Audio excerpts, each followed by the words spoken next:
Hello, नमस्ते, अस्सलाम वालेकुम। और भाई ज़बरदस्त रिस्पांस है, बहुत बहुत शुक्रिया आप लोगों का। बहुत सारे क्वेश्चंस आ रहे हैं और सब कुछ बढ़िया चल रहा है। सबसे पहले उन लोगों को बता दूं जो लोग क्वेश्चन कर रहे हैं कि भैया मुझे चेक कर लो, मुझे चेक कर लो, मुझे चेक कर लो। जिसको मैं अगर किसी का नाम देखता हूँ या किसी ने क्वेश्चन किया मुझे चेक कर लो, मैं सामने देखता हूँ, अगर मुझे कुछ दिखा मैं रिप्लाई कर देता हूँ, नहीं दिखता तो मैं नहीं करता। जो दूसरे जो बोल रहे भैया मेरी दृष्टि खोल दो, मुझे सिद्धि दे दो, जिन लोगों ने ये क्वेश्चन एक बार भी किया है ना, मुझे कोई बहुत बड़ी क्रिया नहीं करनी पड़ती। मुझे सामने वाले के लिए सिर्फ प्रे करना पड़ता है, मन्नू भैया को लेके, अपने खुदा को लेके, कि ये जो चीज़ की मनोकामना कर रहा है अल्लाह उसको पूरा करे। कोई सिद्धि या दृष्टि के लिए बोलता है तो मैं उसके लिए प्रे कर देता हूँ। रही बात गोलों की, कोई बहुत सारे लोग पूछ रहे कि भैया मेरे कितने गोले देख लो, 12 है, 15 है, 10 है, 5 है, कितने गोले हुए। तो काफ़ी लोगों में मैं देख भी रहा हूँ, लेकिन मैं रिप्लाई इसके लिए नहीं करता क्योंकि वो इम्पॉर्टेंट बात नहीं है। मेरे 12 गोले हो गए थे, पूरे के पूरे एक ही दिन में गायब भी हो गए थे जब मेरे पे क्रिया हुई थी। तो कोई बहुत बड़ी बात नहीं है। लेकिन आपको इतना पता चल जाता है कि बाद में आपको जाप करके फिर 3 कर दिए तो आपको झपटा नहीं लगेगा प्रेत का, और वो 10-15 दिन में फिर से 12 हो जाते हैं, क्योंकि आपको ऑलरेडी गुरु की मतलब आशीर्वाद है उसके ऊपर। बहुत सारे लोग 3 दिन में कर लेते, 12 गोले 3 दिन में हो जाते। जो लोग ऑलरेडी 12 कंप्लीट कर चुके हैं उनके फिर से 3 दिन में हो जाते हैं।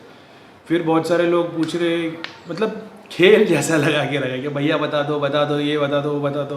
यार खुद की तो रिस्पेक्ट करो कम से कम। क्यों? मैं, आप जानते हो मेरे में क्या शक्ति है क्या नहीं है। हो सकता है मैं कोई तांत्रिक हूँ, मैं प्रेत से काम लेता हूँ, आप सीधा पूछना शुरू कर दे कि मेरे बारे में बताओ, मेरे बारे में बताओ। आप जब किसी गुरु को पूछते हो, किसी को भी पूछते हो जिसके पास शक्ति है कि मेरे बारे में बताओ, आप अपना पोर्टल दरवाज़ा खोल के उसको बता रहे होते कि मेरे बारे में बताओ। तो मैं अगर कुछ कर रहा हूँ नहीं कर रहा हूँ, नेगेटिव इंसान, कल को कोई भी आदमी आपको मिलेगा, आप बोलोगे भैया मेरे बारे में बताओ, तो फिर हो गया कल्याण। ऐसा मत किया करो, खुद की रिस्पेक्ट करो। मेरे पे विश्वास मत करो, ना ही किसी पे, अपने भगवान पे विश्वास करो। बहुत इंपॉर्टेंट बात है ये। हर किसी को अगर आप पूछते रहोगे मुझे चेक करो, मुझे ये बताओ, मुझे ये दे दो, मुझे वो दे दो। मैं जिनों से काम लेता हूँ, आप देख रहे हो मेरे पास आने वाले लोग ठीक हो रहे, आप बोलेंगे मुझे एक शक्ति दे दो, मैं जिन को दे दूँगा, आपके घर में एक जिन आ जाएगा। अभी आप माता काली, भगवान, हिंदू देवी देवताओं को पूजोगे, वो जिन परेशान हो जाएगा, वो आपको परेशान करने लग जाएगा। समझ रहे हो? ये दुनिया बहुत कॉम्प्लेक्स है। तो भैया क्या करें? अपने भगवान, अपने इष्ट पे विश्वास।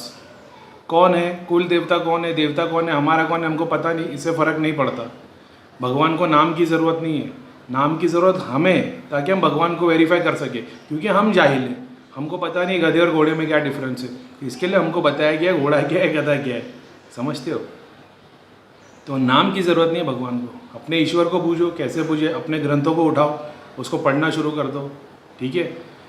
दूसरी कैटेगरी, वो जो लोग पूछ रहे कि भैया मुझे चेक कर लो, मेरी मम्मी को चेक कर लो, मेरी सिस्टर को चेक करो, मेरे बेटे को चेक कर लो, भाई को चेक कर लो।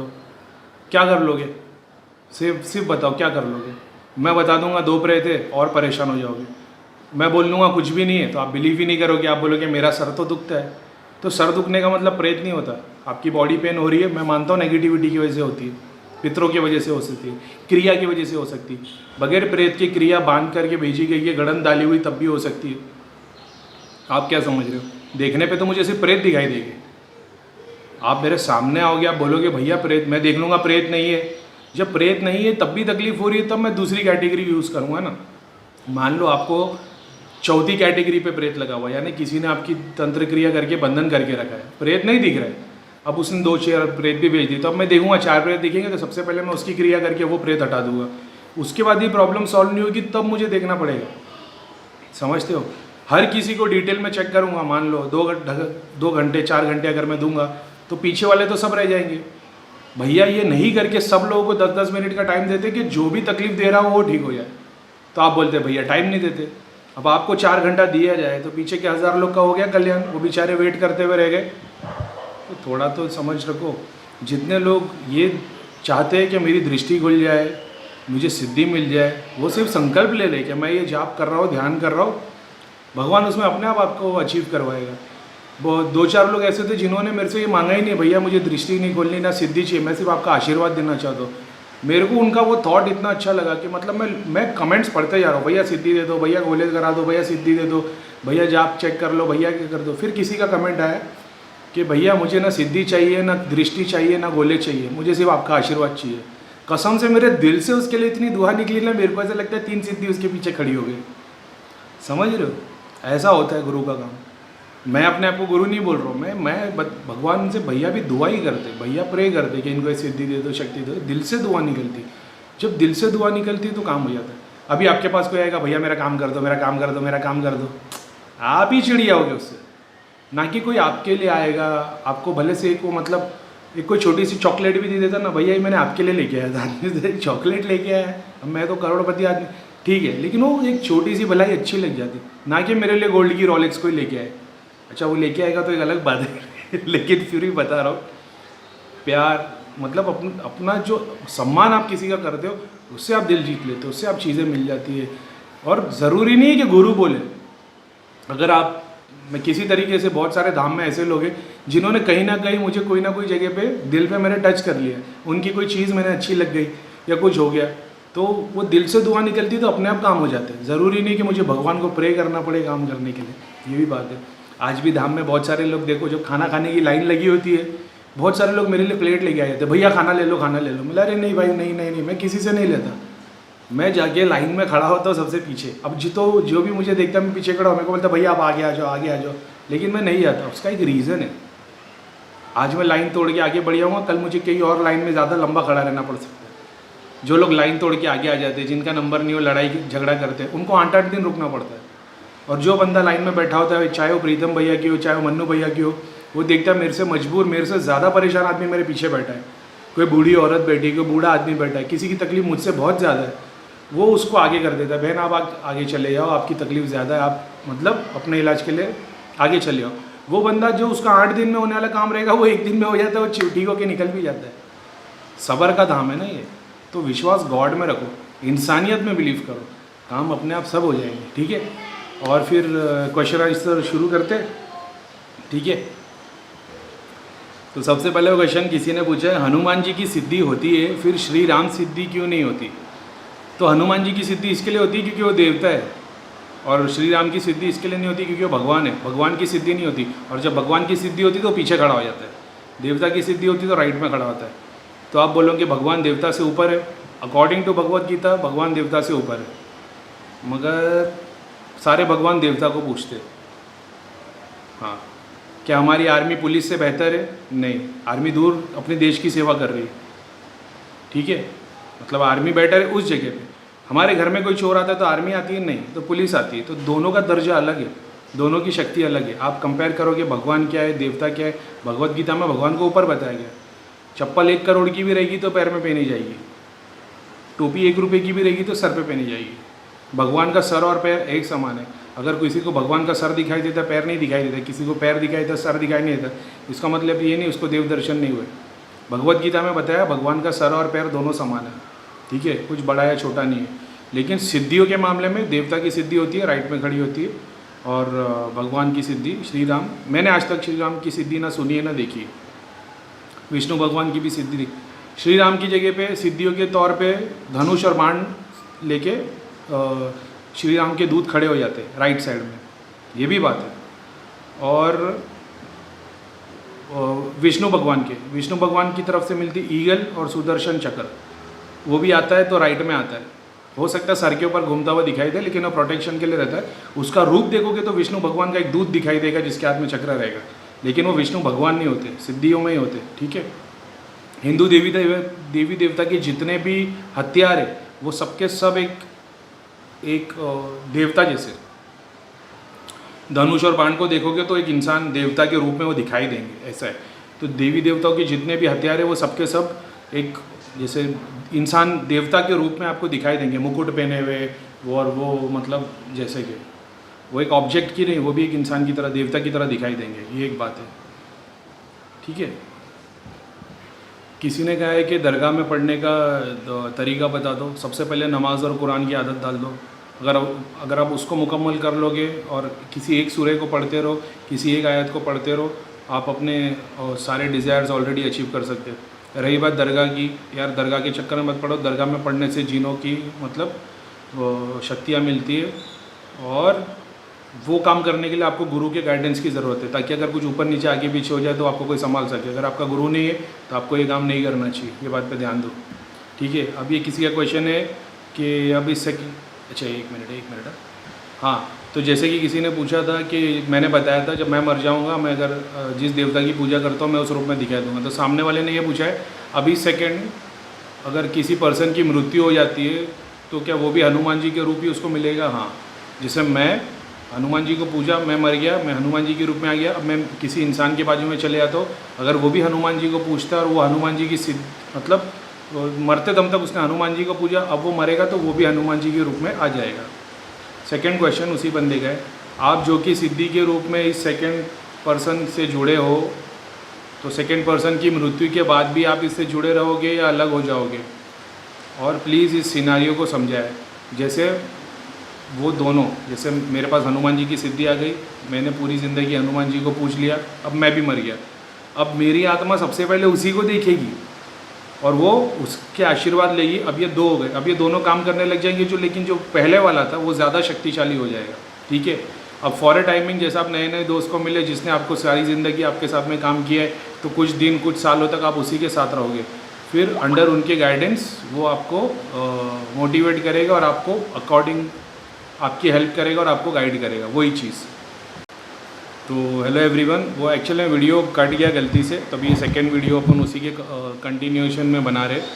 तो क्वेश्चन यही था कि जो हनुमान जी की सिद्धि, अगर मैंने हनुमान जी को पूजा है, मरने के बाद मैं अपने आप को देखता हूँ, अब वही मैं सिद्धि के रूप में किसी और के पास चले जाता हूँ। अब वो इंसान जब अपनी भक्ति पूरी कर लेता है और वो मरता है, तब क्या होता है? तो अगर वो मरते वक्त भी अगर हनुमान जी का मानने वाला था, तो वो उसकी भी आत्मा भी अपने आप को हनुमान जी के रूप में देखेगी। अब ये दो हो गए। अब जैसे कि आपको सारी ज़िंदगी किसी ने गाइड किया है, तो सबसे पहले मरने के बाद आपको वो बड़ी पहली वाली सिद्धि दिखाई देगी हनुमान जी की, फिर आप उसका आशीर्वाद लोगे और वो आपके गुरु हो जाएंगे और उनकी शक्ति और बढ़ जाएगी और आपकी शुरुआत होना शुरू हो जाएगी। अभी फिर आपको वो चीज़ें सिखाई जाएगी और वो गाइड करेंगे और अकॉर्डिंग टू डैट वो आपकी हेल्प करेंगे। ठीक है, तीसरा क्वेश्चन, अगर कहीं कोई थर्ड पर्सन हनुमान जी की साधना करते हैं तो उसकी तरफ सिद्धि के रूप में उससे जुड़ने के लिए कौन अट्रैक्ट होगा? जैसा कि मैंने बताया था कि डिपेंड करता है जो थर्ड पर्सन है वो कहाँ तक पहुँचा है। अगर उसकी शुरुआत 10th स्टैंडर्ड से हो रही है तो उसके पास वो जाएगा जिसने 10 से 15 तक पढ़ा है, फिर 15 से 20 की अलग सिद्धि है। कोई सिद्धि होती है जिसने 10 से लेकर 50 तक पढ़ा हुआ है, तो 10 से लेकर 50 तक के लिए वो सिद्धि उसके पास पहुँच जाएगी। वो देख सकती है आपकी पहुँच कहाँ तक है, तो वो सिद्धि आपके पास हेल्प करने के लिए आती है। अब उसके बाद भी कभी कभी ऐसा होता है कि आपके कर्मों के कारण या तो आप पीछे आ जाओगे या तो आप बहुत आगे बढ़ जाओगे। अगर आप पीछे बढ़ जाओगे तो वो सिद्धि हट जाएगी। अगर आप आगे बढ़ जाओगे, जैसे आपकी ज़िंदगी में लिखा है फॉर एन एग्जांपल 25 साल जीना, लेकिन आपके कुछ कर्मों के कारण आपकी ज़िंदगी 15 साल भी हो सकती है और आपकी ज़िंदगी 50 साल भी हो सकती है।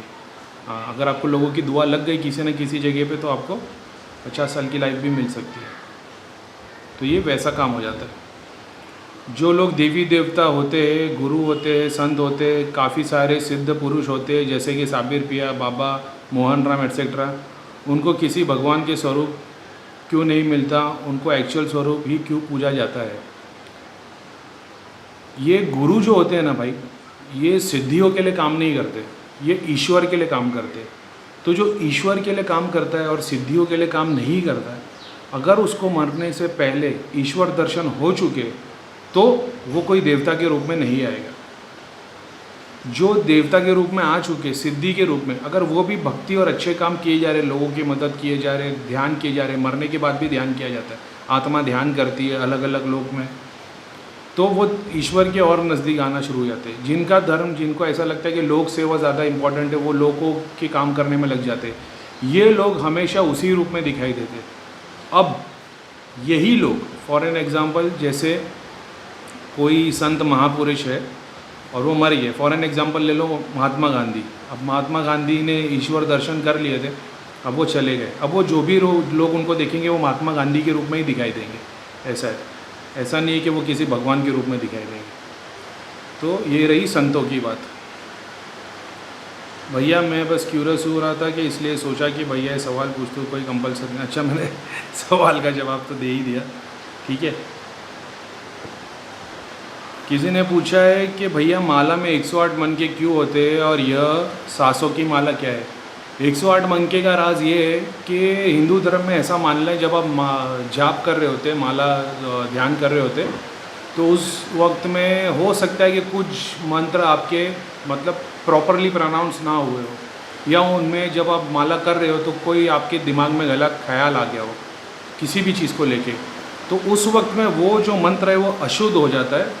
ये मान्यता के हिसाब से 108 मन के रखे गए ताकि कम से कम आपके कंप्लीट आपको 100 ही करने होते, लेकिन हो सकता है कि 8, जैसे आपके घर पे 10 मेहमान आने वाले तो आप 12 का खाना बनाते हो कि कुछ आगे पीछे ना हो जाए। तो ये ऐसा है, 108 का कॉन्सेप्ट ये है कि वो 8 अशुद्धि शुद्धि से रिलेटेड है। वो तो अगर अशुद्ध हुए भी होंगे तो वो आपने 8 एक्स्ट्रा पढ़ लिए वो। अब 8 का डेफिनेशन क्या है, उसके लिए तो मेरे को कम से कम 50,000 पेज उसकी किताब, कम से कम 500 किताब लूँगा तो भी ख़त्म नहीं होगा उसका कॉन्सेप्ट कि 8 का कॉन्सेप्ट क्या है, 18 का कॉन्सेप्ट क्या है, 9 क्या है। ये न्यूमरोलॉजी तो बहुत कम छोटी ये नॉलेज, उससे बियॉन्ड नॉलेज बताई गई है, लेकिन यही चीज़ है कि 108 हिंदू धर्म में बहुत सारी जगह पे आता है और उसके अलग अलग डेफिनेशन है। मंत्र जाप क्यों होता है, 108 दिन का पाठ क्यों होता है, लेकिन बेसिक कॉन्सेप्ट उसका यही है कि करना आपको 100 है, लेकिन आप 7-8 दिन एक्स्ट्रा करते ताकि वो चीज़ आपको कंप्लीट हो, ऐसा है। और उससे बियॉन्ड कुछ नहीं है। आप इसकी बेसिक में जाओगे ना तो एंड में यही पता चलेगा कि 100 के लिए आप कुछ एक्स्ट्रा करते हो ताकि वो चीज़ कंप्लीट हो सके। बाकी और यही कॉन्सेप्ट है। सांसों की माला क्या है, सांसों की माला यानी जब आप बात करने मन के अंदर जाप करने लगते हो, जैसे कि मैंने बताया मानसिक जाप के बाद में आप एक ऐसे स्टेज पे पहुंच जाते हो कि जब आप जाप कर रहे होते हो तो हर एक सांस में जाप चल रहा होता है। जैसे सूफीज़म में अल्लाह हू को बताया गया, तो सांस लेते और हू करते तो उनकी हर एक सांस में अल्लाह हू अल्लाह हू अल्लाह हू ये कंटिन्यू चालू हो जाता है, तो उनकी हर एक सांस जाप लेती, ऐसा है। तो फिर होता ये कि वो सांस अपन वो कुछ ऐसा कैलकुलेशन है ना कि 1 सेकेंड में 2 बार सांस लेते हैं और 60 के हिसाब से 120 होता है, और फिर उसका कैलकुलेशन तो दिल की धड़कन 1 सेकेंड में 2 बार पंप होती है, 60 सेकेंड में 120, फिर 60 minute into 60 3600 second, 3600 second into 2 यानी 7200 सेकेंड इंटू 10 घंटे में 72,000, 24 घंटे का दिन है तो 72 + 72 144 समथिंग, यानी लगभग 2 लाख 1.5 लाख बार आप जप कर लेते हो उसी दिल की धड़कन, क्योंकि आपकी हर एक धड़कन अल्लाह हू ओम ओम ओम ये बोलती रहती है, तो वो जाप होता है। सांसों का जाप ये है, तो उसकी प्रैक्टिस करनी पड़ती है। कुछ सालों बाद उस लेवल पे पहुंच जाते हो कि हर एक सांस में भगवान का जाप होता है। आप जाप नहीं भी कर रहे होते तो मुंह बंद करके भी वो जाप चालू होता है।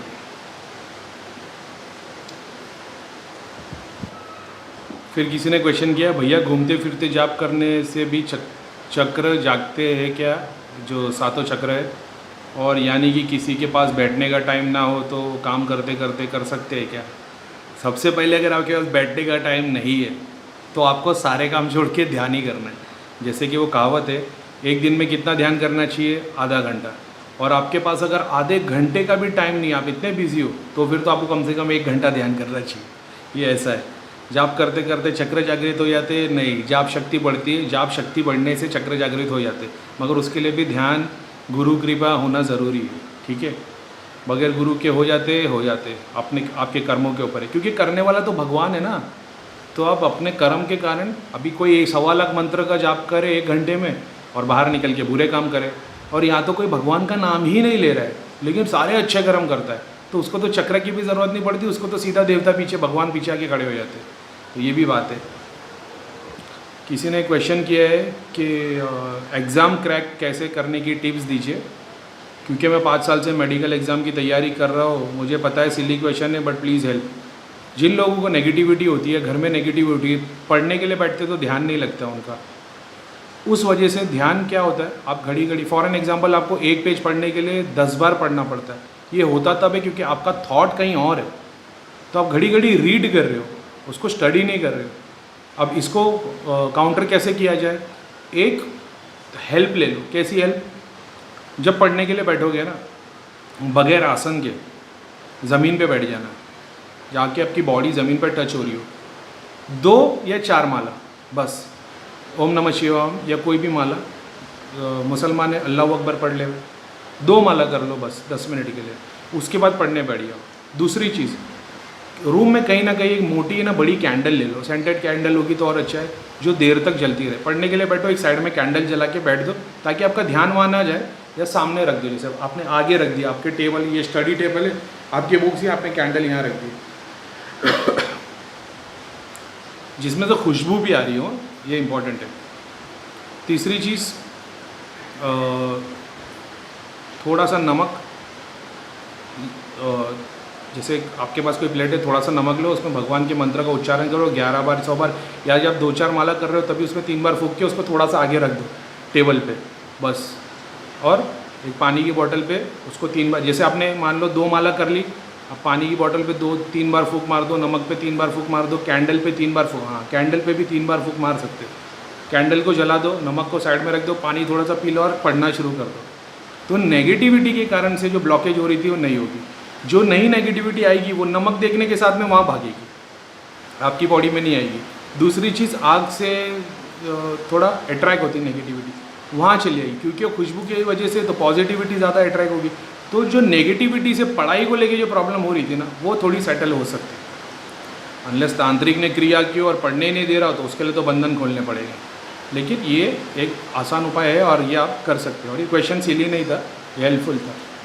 किसी ने बोला है कि आपने बताया कि नेगेटिविटी मंत्र खा जाती है, पूजा खा लेती है, और मन्नू भैया ने बताया कि ओम नमः शिवाय ओम करने से मंत्र सेफ रहता है, तो नेगेटिविटी मंत्रों को कैसे खा लेती है? ओम नमः शिवाय ओम आगे और पीछे ओम नहीं लगाने से नेगेटिविटी खाती है। तो भैया यही बोलते, आपका जाप प्रेत ने खा लिया, प्रेत के पास चला गया, मरने के बाद आपको मिल जाएगा वापस, लेकिन जीते जी उसके पास जा रहा है, तो आगे और पीछे ओम लगाने से, अपने मंत्रों के आगे और पीछे भगवान का नाम लेने से वो सेफ रहता है।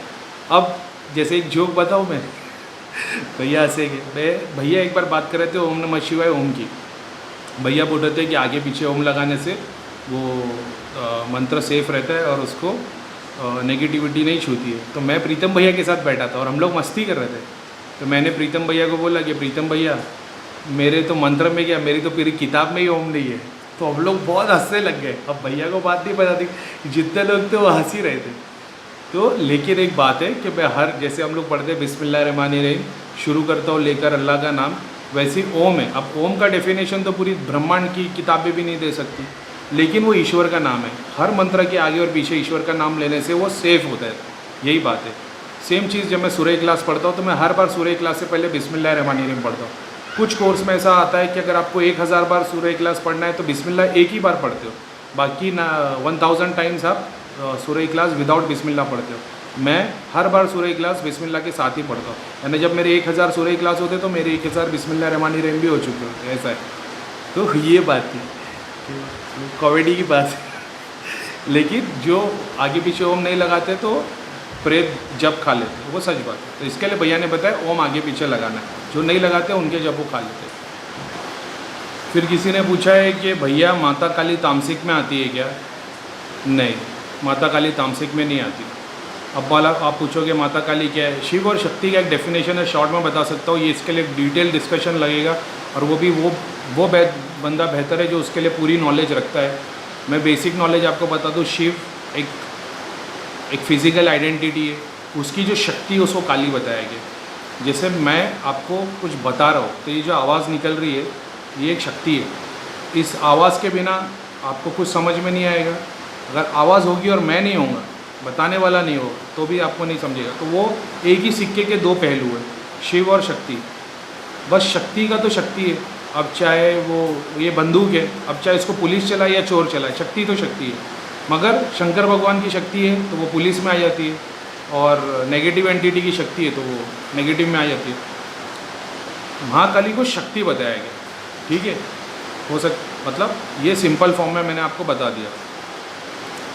तो जैसा मैंने बता दिया, गन है तो नेगेटिव इंसान यूज़ करेगा नुकसान करेगा, पुलिस यूज़ करेगी तो प्रोटेक्शन करेगी, शक्ति वही रहने वाली है। तो महाकाली भी वैसी है, नेगेटिव आदमी अप्रोच करके नेगेटिव काम करता है, पॉजिटिव आदमी पॉजिटिव काम करता है। अच्छा, ये भी बहुत लोगों को डाउट रहता है कि किसी ने पूछा है कि जो आप सिद्धियों की बात करें, दिव्य सिद्धियाँ शक्तियाँ जो लोगों के साथ 24 घंटे रहती है, तो जब आप अपनी वाइफ के साथ बेड पे होते हो तब ये शक्तियाँ कहाँ जाती है? ये शक्तियाँ वैसी की वैसी ही रहती है, लेकिन इनके आगे एक पर्दा आ जाता है। अब इसके बारे में मैं ऐसा बताऊँ, जैसे मैं किसी का घर देख रहा हूँ फॉर एन एग्जाम्पल, और ये हो चुका है, ठीक है। प्रीतम भैया के साथ भी हुआ है और मेरे साथ भी हुआ है। हम लोग किसी को चेक कर रहे हैं, किसी का घर चेक कर रहे हैं, और उस टाइम पे वो लेडीज़ नहा रही थी, तो यहाँ से लेकर पैर तक एक पर्दा दिखाई देता है, यहाँ से लेकर सर तक बॉडी दिखाई देती है। एकदम क्लियर नहीं दिखती है 4K के हिसाब से, एकदम क्लियर नहीं दिखती, थोड़ी धुंधलू दिखती, लेकिन वो 1 सेकंड में पता चल जाता नहाया था। तो प्रीतम भैया ने सामने वाले को बोला 10-15 मिनट के बाद पूछना, तो वो उसको समझ में नहीं आया। तो फिर मैंने बोला क्यों, तो प्रीतम भैया ने बोले वो बंदा नहा रहा है। बोला अच्छा, तो फिर बाद में ये भी हुआ है। तो अब फ़िलहाल तौर पे तो जब मैं भी लोगों के घर देखता था, मेरे साथ एक बार ये इंसिडेंट हुई थी, और वो एक पर्दा दिखाई देता है, बॉडी दिखती नहीं है। तो ये मेरे साथ एक्सपीरियंस हो चुका है। तो वो शक्तियों के साथ भी यही होता है, जब हम हमारी वाइफ के साथ में होते हैं तो अपने चारों तरफ एक पर्दा आ जाता है। सेम चीज़ इस्लाम में भी बताई गई है कि जब बीवी के साथ हो तो एक सिलेक्टेड दुआ है वो पढ़ लो, तो उसके आपके चारों तरफ एक पर्दा आ जाता है, तो नेगेटिव एंटिटी नहीं देख पाती है आपको। तो यही एक बात है। और जैसे कि मैं पहले लोगों के घर देखता था, बाद में मेरे को ये शक्ति मिल गई कि मैं सिर्फ इतना पूछता था, इसके घर में कोई प्रेत है क्या, तो एक घर का फ़ोटो बन के आता है ऐसे, जैसे बच्चों की ड्राइंग होती है, और उस घर के ऊपर 1 या 2 या 4 या झुंड दिखाई देता प्रेत का, तो मुझे पता चल जाता है घर में प्रेत है। तो इसके लिए मुझे ज़्यादा टाइम नहीं देना पड़ता कि उसका आँख बंद करके घर देख रहा हो, बिल्डिंग में पहुँचो, दीवार पे पहुँचो, दरवाजे का पहुँचो, अंदर देख रहा हो, तब तक 15-20 मिनट निकल जाते पूरा घर देखने में। तो मेरे दिल में ऐसा था कि यार ये तो फास्ट प्रोसेस होना चाहिए, तो बहुत स्लो प्रोसेस है, पीछे 200 जन वेट कर रहे हैं। तो फिर मुझे एक ऐसी शक्ति मिली, ऐसी स्क्रीन मिली जिसमें सिर्फ घर दिखता और ऊपर कितने प्रेत खड़े वो दिखते, तो 1 सेकंड में उस चीज़ का पता चल जाता। मुझे डिटेल में घर देखने की ज़रूरत नहीं। दूसरी बात, अगर आपको ऐसा लगता है कि भाई मेरे घर में प्रेत है, तो जैसा मैंने बता दिया वीडियो में, मैं सिर्फ इतना बोलते तो आदि अनंत दूत इनके घर से सारे प्रेतों को खींच लो, तो वो खींच लेते, ऐसा है। अच्छा, ये बहुत ट्रेंड में चल रहा है और इसका एक्सपीरियंस मैंने भी किया है। मैंने इसके पीछे स्टडी भी की, एक्सपीरियंस भी किया, लेकिन जो रियलिटी थी वो बहुत इससे अलग थी। किसी ने पूछा कि भैया मैं कॉम्बिनेशन ऑफ नंबर्स बहुत बार देखती हूँ, जैसे 11:11 11 तारीख, 4:44, 444, 111, ऐसा कॉम्बिनेशन में नंबर दिखता है, ऐसा क्या मतलब है। तो मैं जब YouTube पे फॉलो करता तो मुझे पता चला कि आप बहुत ग्रेसफुल हो, स्पिरिचुअलिटी आपके पास आ रही है, ऐसा ना वैसा, ठीक है। ये मैं बचपन से देखता हुआ आ रहा हूँ। एक सर्टन नंबर से, जैसे मेरे थे 369, 963, ये कॉम्बिनेशन मुझे घड़ी घड़ी दिखता था, 999, मेरी डेट ऑफ बर्थ भी 9 है। तो ये जो कॉम्बिनेशन दिखता है, फिर मैंने स्टडी किया, दृष्टि के थ्रू मैंने देखा और मैंने एक्सपीरियंस किया। मेरी रात में 3 बजे आँख खुल जाती थी, काफ़ी सालों तक ये चलता रहा, ठीक है। और हर बार 3 बजे मेरी 3 और 3:30 के बीच में मेरी आँख खुल जाती थी। फिर मैंने पढ़ा कि स्पिरिचुअलिटी ये होता है, वो होता है। मेरी स्टडी, मेरी दृष्टि, मेरा एक्सपीरियंस, मेरा सब कुछ पता से मेरे को ये पता चलता है, ये कॉम्बिनेशन ऑफ नंबर जिसको दिखते हैं ना, ये वो लोग होते हैं जिनको अगर तकलीफ़ नहीं हो रही है, इनके पितर इनको साइन दे रहे होते हैं। अगर ये बंदा ध्यान और जाप करना शुरू करेगा तो स्पिरिचुअलिटी से कनेक्ट हो जाएगा। सिंपल बात ये है। तो अगर ये साइंस और ये नंबर्स आप कंटिन्यू देख रहे हो, मतलब आपके जो पुराने पूर्वज है, जो शुद्ध है, वो आपको साइंस दे रहे हैं कि तेरा वो टाइम आ गया आध्यात्मिकता में जुड़ने के लिए, तो तुम स्पिरिचुअलिटी ज्वाइन करो, मेडिटेशन करो, ध्यान करो, तो आपको आत्मज्ञान होना, आपको देव दर्शन होना शुरू हो जाएंगे और आप भक्ति में उसके आगे बढ़ जाओगे। ऐसी बात है। तो यही वजह से वो दिखाई देते हैं। पितर मलिन है, पितर तकलीफ़ में, तो भी आपको एक सर्टन नंबर पे दिखाई दे सकते हैं, जिससे आपको पता चले कि वो किस फॉर्म में क्या तकलीफ़ हो रही है। ऐसा नॉर्मली तो बॉडी पेन होता है, फिज़िकल पेन होता है, और क्या बोलते हैं, काम होने नहीं देते। 90-95% काम होएगा, काम ख़राब हो जाएगा, ये काम पितर ही करते हैं। ये किसी ने क्वेश्चन किया है, करीम भैया ने हमसे शेयर किया था कि जब वो रावण के लोक में गए थे, तब रावण ने भैया को एक बात बताई कि शंकर भगवान, अच्छा ये चीज़ इसका ना मैं तुम लोग एक सेपरेट वीडियो बताऊंगा, रावण के लोक के दर्शन के मेरे साथ में क्या हुआ क्या नहीं हुआ। और ये सच बात है कि मैंने अंशी के घर पे वो सिद्धि भेज दी थी, क्योंकि अंशी सबसे बेस्ट देखती थी। अब मुझे वेरीफाई करना था कि अंशी के पास क्या आता है, तो मैंने ना वो रावण की सिद्धि अंशी के घर पे भेज दी, और अंशी डर गई थी। अंशी लिविंग रूम में, इसने सोफे पे रावण को बैठे, बहुत डर गई थी, बहुत। मेरे को बोलती भैया इसको निकालो, बोला रे। लेकिन हाँ, मेरे पास अब क्या बात है, क्या बताऊँ, भगवान की क्या लीला है, लेकिन मेरे पास एक रावण की भी सिद्धि है, और सच बात है। मैं इसके बारे में एक अच्छा वीडियो बनाऊँगा आप लोग को, ठीक है। फिर किसी ने पूछा है, अगर किसी के पास में 30 सिद्धि है, 30, और 30 सिद्धियों की पूजा करनी पड़ती है, प्लीज़ ज़रूर बताएं। सिद्धियों के लिए कोई भी पूजा नहीं करनी पड़ती। भगवत गीता में ये बताया गया है, कृष्ण भगवान ने ये बताया कि जो सिद्धियों को यूज़ करता है और उसे भोग नहीं चढ़ाता, असल में वो चोर है, ठीक है। अगर आपके पास कोई सिद्धि है, आप अपनी फैमिली का काम करते हो, पर्सनल काम करते हो, आप लोक सेवा नहीं कर रहे हो और आप सिर्फ अपने भगवान को पूज रहे हो, उतना बस हो जाता है। जब आप दूसरों के लिए काम कर रहे होते ना, तो वो एनर्जी बहुत कंज्यूम हो रही होती है। अब क्या आपको उसके लिए भोग चढ़ाना चाहिए? ज़रूरत तो नहीं पड़ती, लेकिन उसको अगर भोग चढ़ाओगे तो वो शक्तिशाली बनने लग जाता है। ऐसा जैसे भैया के पास जितनी सारी सिद्धि, अगर भैया खुद अपने पर्सनल काम करे, फैमिली के काम करे, तो भैया को कोई भोग चढ़ाने की ज़रूरत नहीं है। लेकिन भैया उस शक्ति को यूज़ करके और आपके नसीब में जो शक्तियाँ लिखी उनको भी नीचे बुलाते, भैया भोग चढ़ाते, ताकि आपकी सिद्धि पूरी हो जाए, आपकी सिद्धियों को आपको भोग चढ़ाना नहीं पड़े और आप लोक सेवा करो। भैया वैसे 50,000 काम कर रहे होते हैं उस वक्त। जिसकी सूक्ष्म दृष्टि है वो देख सकता है कि भैया क्या काम कर रहे हैं, किसके लिए काम कर रहे हैं। तो भैया भोग दूसरों के लिए चढ़ाते, भैया की शक्ति के लिए भैया को भोग चढ़ाने की ज़रूरत नहीं। तो इन सिंपल अगर आप पूछो आपको भोग चढ़ाने की ज़रूरत है, अगर आप एक लिमिटेड काम कर रहे हो तो नहीं, लेकिन आप जब लोक सेवा कर रहे हो और बहुत सारी चीज़ों के लिए काम कर रहे हो, तो आपको भोग चढ़ाना ही पड़ेगा। और भोग के लिए क्या चढ़ाना पड़ेगा? अभी आप बलि चढ़ाओगे तो तामसिक में बदली हो जाएगी वो, और देवता योनि में आप अपना देवता वाला काम करना चाहते हो, ना कि आप दूसरों के पैसे को ऐंठने के चक्कर में लगे हो। आप सिर्फ अच्छे कर्म करना चाहते हो तो आपको ज़रूरत भी नहीं पड़ेगी भोग चढ़ाने की। लोक सेवा से वो दृष्टि, वो सिद्धि को ताकत मिलने लग जाती है। लेकिन भगवत गीता में यह है कि जो यूज़ करता है और उसका ये नहीं करता, उसको भोग नहीं चढ़ाता है, तो वो चोर है। कंफ्यूज तो नहीं हो गया ना? सिद्धियों को भोग चढ़ाने की कोई ज़रूरत नहीं है अगर आप एक लिमिटेड काम कर रहे हो। अगर आप भैया की तरह दरबार लगा रहे हो, दिन में 200 लोग आते, तब आपको ज़रूरत पड़ेगी। तो बेटर ये होगा कि कोई गुरु से गाइडेंस ले लो कि किस पैसे पे किस कैटेगरी का काम कर रहे हो और उसके लिए आपको क्या ज़रूरत है। क्योंकि 30 सिद्धि है, मैं एक बेताल भेज दूंगा, 30 नहीं 300 सिद्धि खींच के लेके आ जाएगा। तो बुरे कर्म आप जिससे कर रहे हो, उल्टे सीधे काम, वो आ जाएगी, अच्छे कर्म वाली नहीं आएगी। तो ये भी एक बात होती है।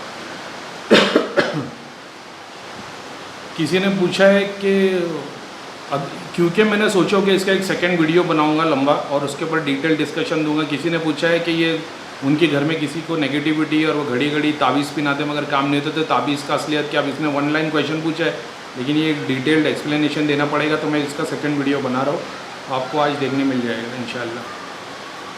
एक भगवान की, ये दूसरा क्वेश्चन है, एक भगवान की सिद्धि करने पर सभी सिद्धि मिल जाती है क्या? इस पर वीडियो बनाए? तो इस पर मैं ऑलरेडी वीडियो बना चुका हूँ और मेरे सारे वीडियो में मैंने एक ही बात बोली है कि सिद्धि पे ध्यान मत दो, भगवान पे ध्यान दो, भगवान के जाप पे ध्यान दो, भगवान के नाम पे ध्यान दो। उससे आपको अपने आप शक्ति मिलना शुरू हो जाती है, सिद्धि विद्धि सब मिल जाएगी। कोई सिद्धि कोई बड़ी बात नहीं होती। तो एक भगवान के नाम से ही सारी सिद्धि मिल जाती है, सच बात है। किसी ने बोला भैया नॉनवेज बहुत गलत बात है, स्पिरिचुअलिटी में, वर्ल्ड में नॉनवेज मतलब दूसरे की हत्या करना, तो इसे नहीं खाना चाहिए। तो मैं उस पर ध्यान दे रहा हूँ और आप मेरे लिए दुआ करो, मैं जल्दी नॉनवेज खाना छोड़ दूँ, ठीक है? मेरी वाइफ भी गुजराती है, ये भी सुनो। हाँ, मेरी वाइफ गुजराती है और वो ना ही बुरखा पहनती, ना ही 5 टाइम नमाज़ पढ़ती, वो अपने भगवान की पूजा करती है, मैं अपनी करता हूँ। फिर किसी ने पूछा है ब्रह्मज्ञानी कौन होता है और एक आम इंसान ब्रह्मज्ञानी कैसे बन सकता है? सर, ब्रह्मज्ञानी वो होता है जिसको ब्रह्म की, ब्रह्मांड की नॉलेज हो। और एक आदमी, एक इंसान, नॉर्मल इंसान ब्रह्मज्ञानी कैसे हो सकता है? उस ब्रह्मांड की नॉलेज को पाकर वो ब्रह्मज्ञानी हो सकता है। आपका क्वेश्चन अगर ये होता कि आत्मज्ञानी क्या होता है? आत्मज्ञानी वो होता है जिसको आत्मा की नॉलेज हो चुकी हो, ये बूंद कहाँ से, कौन से समंदर से आई है, उसकी नॉलेज मिल जाए। तो जिस ईश्वर ने ब्रह्मांड को बनाया है, नॉलेज को बनाया है, साइंस को बनाया है, वो सारी डिटेल आपको मिल जाती है आत्मज्ञानी होने से। तो ब्रह्मज्ञानी से होने से ज़्यादा बड़ा आत्मज्ञानी होता है। और आत्मा का ज्ञान सबसे बड़ा ज्ञान बताया गया है सारे धर्मों में। इसको कैसे पाया जाए? भगवत गीता में इसको पाने के 4 तरीके: भक्ति, ज्ञान, भक्ति, कर्म और योग। अब वेद में आता है कि योग नहीं है, सिर्फ 3 ही है, लेकिन कर्म, भक्ति, ज्ञान और ध्यान 4 चीज़ आती है। तो इन चारों से या तो आप चारों 25% कर लो, चाहे 2 50% करो, चाहे 100% करो, आप भगवान की प्राप्ति, आत्मज्ञान, ब्रह्म ज्ञान मिल जाता है। चाहे 100% भक्ति करो, चाहे कर्म और भक्ति करो, चाहे ध्यान और ज्ञान करो, सब ये 4 तरीके पाने के। किसी सिस्टर ने ये पूछा है कि बापूजी दशरथ भाई पटेल के बारे में कुछ बताइए। बापूजी दशरथ भाई पटेल बहुत अच्छी नॉलेज देते और गुरु है वो भी। और जैसा कि वो जैसा मैं देखता हूँ ना, तो मेरे लिए अल्लाह शंकर भगवान नहीं है, शिव नहीं है, हनुमान जी नहीं है, ना ही शंकर भगवान अल्लाह है, हनुमान जी अल्लाह है, नहीं। ठीक है, इन सारों का कॉम्बिनेशन मेरे लिए अल्लाह है। ये सारों को मिलाने से कोई रूप तैयार होता है? नहीं। कोई इनका रंग है? नहीं। ऐसा वैसी नॉलेज जो फॉलो करता है, जिसके लिए सर्वधर्म सम्मान है, जो भैया बताते हैं कि सारे धर्म एक है, अलग अलग नहीं है, जो इंसान धर्म को अलग करने की बात करता है उसको आत्मज्ञान नहीं है। मैं भी मुस्लिम था, कट्टर मुस्लिम, जाकिर नाइक, डॉक्टर जाकिर नाइक के मैंने वीडियो 5 साल तक फॉलो किए, और मुझे भी ऐसा था कि भाई होता क्या था, मैं आपको एक बात बताता हूँ। बापूजी भी गुरु है, और बापूजी गुरु को हरि के रूप में पूछते, ऐसा है। तो उन्होंने वो रूप उनकी कंसंट्रेशन के लिए उन्होंने वो रूप बना के रखा है, तो मैं उस रूप को देख पाता हूँ। तो मैं कृष्ण भगवान को बांसुरी लिए देख पाता हूँ बापूजी के पीछे, और इसको देखने से बापूजी की बहुत सारी शक्ति है जिनको मैं नहीं देख सकता। ये भी एक बात है, क्योंकि मेरे से बड़े गुरु हैं, मेरी तो औकात ही नहीं है। मन्नू भैया की भी बहुत सारी शक्तियों को मैं नहीं देख सकता, क्योंकि मैं जहाँ तक पहुँचूँगा मैं वहाँ तक देख पाता हूँ। ऐसा है, मुझे अगर बैक्टीरिया देखना है तो मुझे माइक्रोस्कोप लगेगा, मैं ऐसे ही नहीं देख सकता। अब जिसके पास माइक्रोस्कोप के 50 वैरायटी है, वो हर तरीके से देख सकते हो। तो बापूजी का लेवल अलग है, और बापूजी बहुत अच्छे बड़े गुरु है, ये तो मैं मानता हूँ, उनको आत्मज्ञान है। और रही बात, जैसे जब मैं जाकिर नाइक, डॉक्टर जाकिर नाइक को फॉलो करता था, बहुत सारी ज्ञानी बातों के लिए वो परफेक्ट है, उनके जैसा कोई नहीं है। ज़रूरी नहीं है कि आपको ज्ञान हो तो आपके पास भगवान है, सबसे इम्पॉर्टेंट बात ये है। क्योंकि जो ज्ञानी हो जाता है ना ज़्यादा, भगवान से दूर होने लगता है, और जिसको परफेक्ट ज्ञान है वो भगवान में बिलीव करना शुरू कर देता है। तो बहुत सारी जगह पे जाकिर नाइक की जैसी लोगों को नॉलेज नहीं है। लेकिन एक बात क्या होती है मालूम है, जैसे डिपेंड करता मैं क्या काम करूँ। हो सकता है आपकी भलाई के लिए मैं झूठ बोल दूँ, भगवान ने तो झूठ बोलने के लिए मना किया। तो बहुत सारे स्पिरिचुअल गुरु जिनको इतनी जाकिर नाइक जितनी नॉलेज नहीं है, वो कई बार कुछ ना कुछ आगे पीछे ऊपर नीचे करके बोल देते हैं। बस उनका ऐसा होता है कि बंदे को आध्यात्मिकता से जोड़ दो। ठीक है, कोई बोल देगा श्री कृष्ण इतने अच्छे थे तो उन्होंने महाभारत क्यों करवाई, अल्लाह के प्रॉफिट मोहम्मद इतने अच्छे थे तो उन्होंने इतने सारे लोगों को कत्ल क्यों करवा दिए। वो वॉर था, जंग हो रही थी। अब जो चीज़ों को नहीं समझ सकता उसको उस तरीके से समझा जाए कि आपके घर पे अगर चोर आ गए, डाकू आ गए आपकी फैमिली को मारने के लिए, तो आप क्या करोगे? आप बेशक उनको मार दोगे।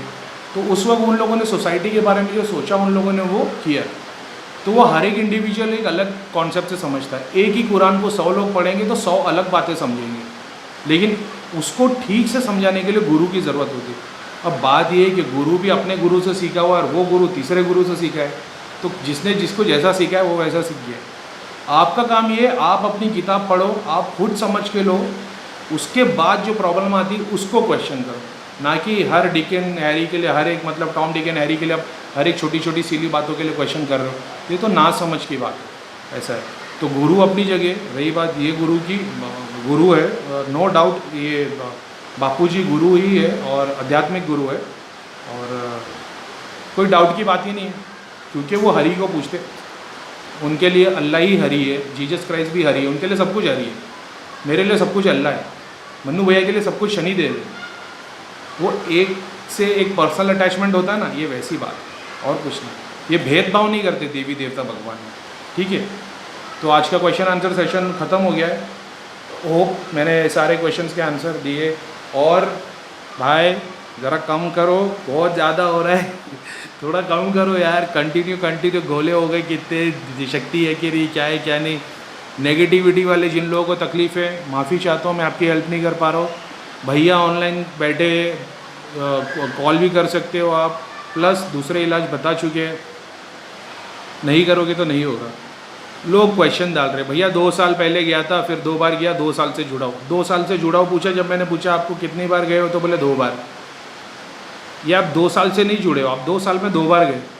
यार इससे ज़्यादा बार तो इंसान डॉक्टर के पास चले जाता है। क्या चले आएगा अगर आप हर महीने टेस्ट करवा लोगे तो? डॉक्टर की दवाई के लिए 2000 रुपये खर्चा कर देते, लेकिन भैया के लिए तो क्यों? क्योंकि भैया फ्री सेवा कर रहे हैं ना, इसके लिए भैया के पास सब लोग फ्री में सेवा करवाना चाहते हैं। भैया क्यों गरीबों से पैसे नहीं लेते? ये पता है आप लोग को? भैया गरीबों से पैसे नहीं लेते। जो नहीं दे सकता है उससे नहीं लेते भैया पैसे। बहुत हो गए, साथ में हो गए। 2 क्रिया कराने के लिए बोलते हैं उनको, वो भी उनके कर्मों के कारण। ये हम बहुत सी सारी सूक्ष्म बातें, धाम की बातें मैं बता नहीं सकता, लेकिन ठीक है। और आप ज़रा विश्वास करो ठीक है। और ठीक है, बाकी अपन वीडियो बनाते हैं तावीज़ वाला, ठीक है, ओके। तो हेलो, नमस्ते, अस्सलाम वालेकुम। Same day question answer session. आप लोग को तो मालूम है एक ही दिन में 4-5 वीडियो बना देता हूँ। उमेद सिंह का ही क्वेश्चन है, ठीक है। और जब कोई इंसान किसी पे मारना करता है तो घर पे कुल देवता, पितृ देवता, छोड़ वाले ग्राम देवता ये सब उसकी रक्षा किस हद तक करते हैं?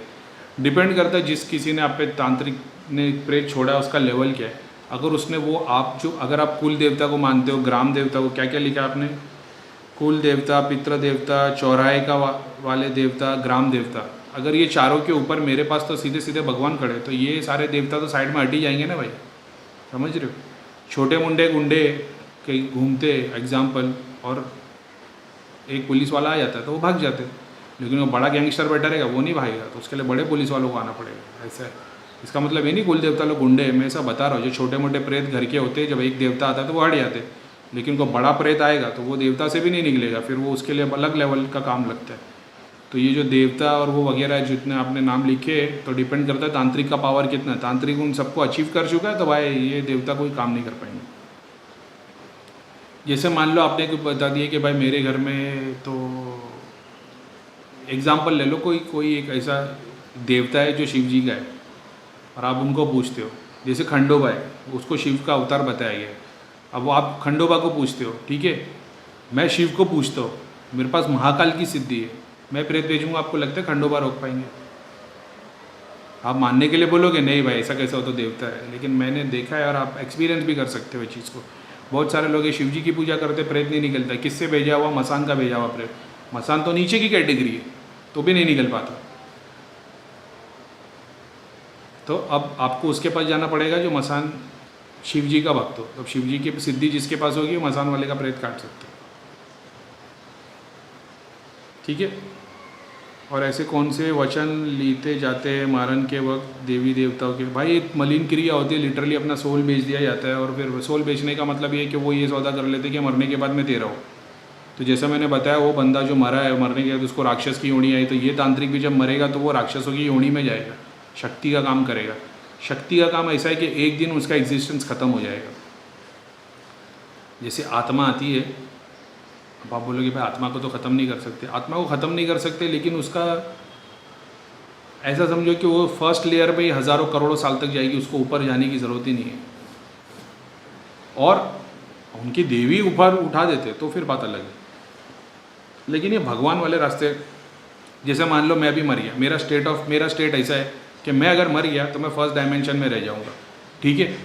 उसकी जगह पे मेरे को भैया मिल जाते, तो भैया से जुड़ने का रीज़न ये है कि भैया खुद 7 डायमेंशन पर है। यानी मैं अगर मर भी गया तो मेरे कर्मों के कारण हो सकता है मैं फर्स्ट डायमेंशन पे रहूँ, लेकिन मैं भैया से जुड़ गया बहुत स्ट्रांगली।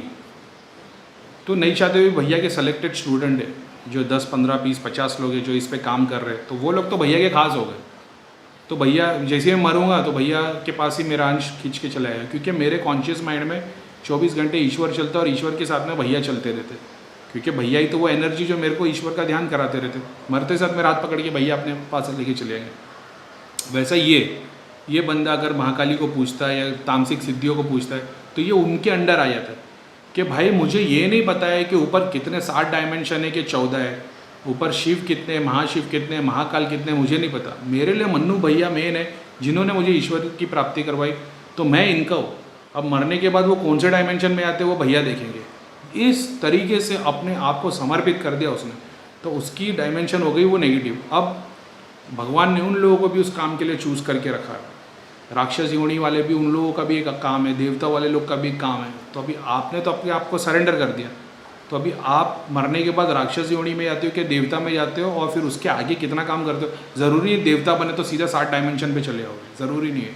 तुमको जीते जी उस लेवल पे क्रॉस करना पड़ेगा ताकि तुम 7 डायमेंशन। अगर तुम उस लेवल पे पहुंचने से पहले मर जाते हो तो तुम फिर जिस देवता को पूछते हो तुम उसके डायमेंशन पे चले आओगे कर्म काटने के बाद। ऐसा नहीं है तुम सारी ज़िंदगी पाप की और तुम शिव जी को पूछते तो मरने के बाद शिव जी चले, नहीं भाई, तुमको कर्म काटने के बाद शिव जी, तुमको मरने का लेयर तुम्हारी ऊपर उठेगी ही नहीं, तुम्हारे पीछे इतना सारा बोझा लटका हुआ रहेगा। तो जैसा मैंने बताया कॉन्शियसनेस में तुम पूरे ब्रह्मांड में फर्स्ट लेयर पे ही सबसे बिखरे हुए रहोगे। काम क्रोध मोह पूरी दुनिया में चाहे तुम वहीं अटक के रह जाओगे। लेकिन मेरे अंदर जब वो रिसीवर है ही नहीं, तो मैं मरने के बाद मैं उठूँगा तो मैं देखूँगा कि भाई जब ब्रह्मांड में चीज़ फैलेगी तो मेरे दिमाग में काम क्रोध मोह लोभ नहीं था, तो मैं वहाँ नहीं वो मेरे में था नूर था, प्यार था, मोहब्बत थी, तो वो ऊपर के डायमेंशन पे, तो मैं वहाँ पुल होना शुरू हो जाऊँगा। वैसा वो नीचे का था तो वो नीचे की तरफ पुल होना शुरू हो गया, वो उसका होकर रह गया। अब वो 1000 साल 5000 साल तक वो सेवा करेंगे, जिस देवी के नीचे थे वो देवी कोई ना कोई डायमेंशन में आएगी। फॉर एन एग्जांपल ले लो, जैसे भैया के अंडर आ गए, अब भैया ने उसको काम करके जाप करके हवन चढ़ा के उसको पूरा नीचे लेके आ गए, यानी अपनी बड़ी शक्ति को यूज़ करके उसकी शक्तियाँ पुल करके मोक्षधाम भेज दिए। अब वो पूरी शुद्ध हो गई, अब वो ऊपर उठेगी। अब वो ऊपर उठेगी तो उसके साथ में जितने थे वो लोग भी ऊपर उठेंगे। ऐसा तो आप बोलोगे यार इसने इतने सारे पाप किए तो ऊपर उठेगा, तो भाई वो कर्म कांड काटेगा। ऐसा नहीं है भैया भी जाप करेंगे, भैया देखेंगे उसको 1000 साल लगेंगे, तो भैया भगवान से प्रार्थना करेंगे भाई इसको कर देना, तो 1000 साल के बाद हो जाएगा। ऐसा बहुत सारी चीज़ें होती है। ठीक है, भैरवी एट्सेट्रा। तो वे देवी देवता की भी मच्छर रहते हैं, और जब कोई इंसान जिस पे कोई बुरी शक्ति छोड़ी गई है तो वो कहीं देव स्थान पे जाता है तो उसे बताया जाता है कि किसी शांति को वचनों में बंध में देवी देवता को बंधन नहीं करते, क्रिया होती है आपके चारों तरफ का एक और बंधन कर दिया जाता है। उसके लिए वर्ड यूज ऐसा होता है कि देवी देवता को बांध दिया, पितरों को बांध दिया। लिटरली उनको कोई रस्सी से बांधता नहीं है, वो आपको समझाने के लिए ये होता है कि तुम्हारी कनेक्शन जो भगवान से जुड़ी हुई थी उनके बीच में ये लोग थे, अब ये लोग जा नहीं पा रहे। ऐसा हो गया। तुम्हारे घर में प्रेत है, रहमत के फरिश्ते आते और वो देखते प्रेत से ही वो निकल जाते, उन लोग वहाँ पे जाएंगे नहीं। किधर किसी घर में कुत्ता बंधा हुआ है तो आप जाओगे तो देखोगे कुत्ता भौंकने लगेगा, तो आप थोड़ी नज़दीक जाओगे। अब आप बोलोगे भाई उसमें शक्ति इतनी है, तो शक्ति इतनी है, उसके नाम का किया करा है जो है वो ऊपर मिलेगा, तो फरिश्ते कोई प्रेत से डरते नहीं है। लेकिन ऊपर वाले के ऑर्डर से आए रहेंगे तो फिर वो प्रेत भी कुछ नहीं कर पाएगा। लेकिन ये जो बाय लॉ जो चलता आ रहा है, जैसे आपके घर में रोज़ पानी छोड़ा जा रहा है, आपकी लाइन ब्लॉक हो गई है, तो पानी तो अपना आने का काम कर रहा है, लाइन ब्लॉक है तो वो नीचे आ नहीं पा रहा, तो आपको अपनी लाइन ब्लॉक खोलनी है जिससे घर में पानी है। अब आप बोलोगे तो पानी में शक्ति नहीं, भाई पानी में इतनी शक्ति पूरे ब्रह्मांड को घुमा देवे। पानी में शक्ति ना, लेकिन जो आपके घर में जो पाइप का पानी आ रहा है वो एक लाइन में ब्लॉक है। तो आपके घर में जो रहमत जिस तरीके से आ रही है वो एक लाइन में ब्लॉक है। जब तक ब्लॉक खुलेगा नहीं पानी घर में आएगा नहीं। सेम चीज़ जो रहमत ऊपर वाला बरसा रहा है वो कहीं ना कहीं बंधन में तो नहीं हो पा रहा है। तो वो बंधन कैसे खुलेंगे वो सारे वीडियो में पहले बता चुका। ठीक है, करता है उस टॉपिक पे वीडियो बनाना प्लीज़। बना दिया भाई, आपके सारे क्वेश्चनों के आंसर दे दिए। स्कूल का एग्जाम्पल दे के समझा देना जैसे जीन। अरे भाई ये तो तुमने लास्ट में लिखा, अब तो ये पहले लिखना चाहिए था। स्कूल का एग्जाम्पल दे के समझा देना, senior junior student junior student. आपके एक मिनट रुको, आपने तो बोला स्कूल का एग्जाम्पल, तो मैं उससे बेटर बताता हूँ। आपके घर में मान लो पानी है, ठीक है, सबसे पहले आपके घर के बाथरूम की लाइन में ब्लॉक है, तो ऐसे समझ लो हो गया पितर। फिर उसके ऊपर आपके जो बिल्डिंग है, बिल्डिंग के ऊपर जो टेरिस पे जो कनेक्शन है वो टेरिस पे एक ब्लॉक है, तो ऐसे समझ लो कुल देवता है। फिर वो जो पानी की टंकी में से पानी आता है उसमें वहाँ से निकलने के टाइम पे ब्लॉक है, तो समझ लो तुम्हारा देवता हो गया। और भगवान क्या हो गया, तुम्हारी बिल्डिंग में म्यूनसिपाल्टी से ही पानी नहीं आ रहा, तो उसको भी ब्लॉक करके रखा है। समझ गए, इतने सिंपल टर्म से बता दिया। तो भैया हम करें क्या, तो भाई सारे ब्लॉक खोलने पड़ेंगे चेक करवा के प्लम्बर से। भैया एक कुछ, हाँ, तो फिर आप बोलोगे कि भैया फिर हम तो बहुत सारे प्लम्बर के पास चले गए, तो भाई फिर आपका काम ये बनता है कि कोई स्पेशल प्लम्बर को लाना पड़ेगा जिसकी एक स्पेशल फ़ीस होगी।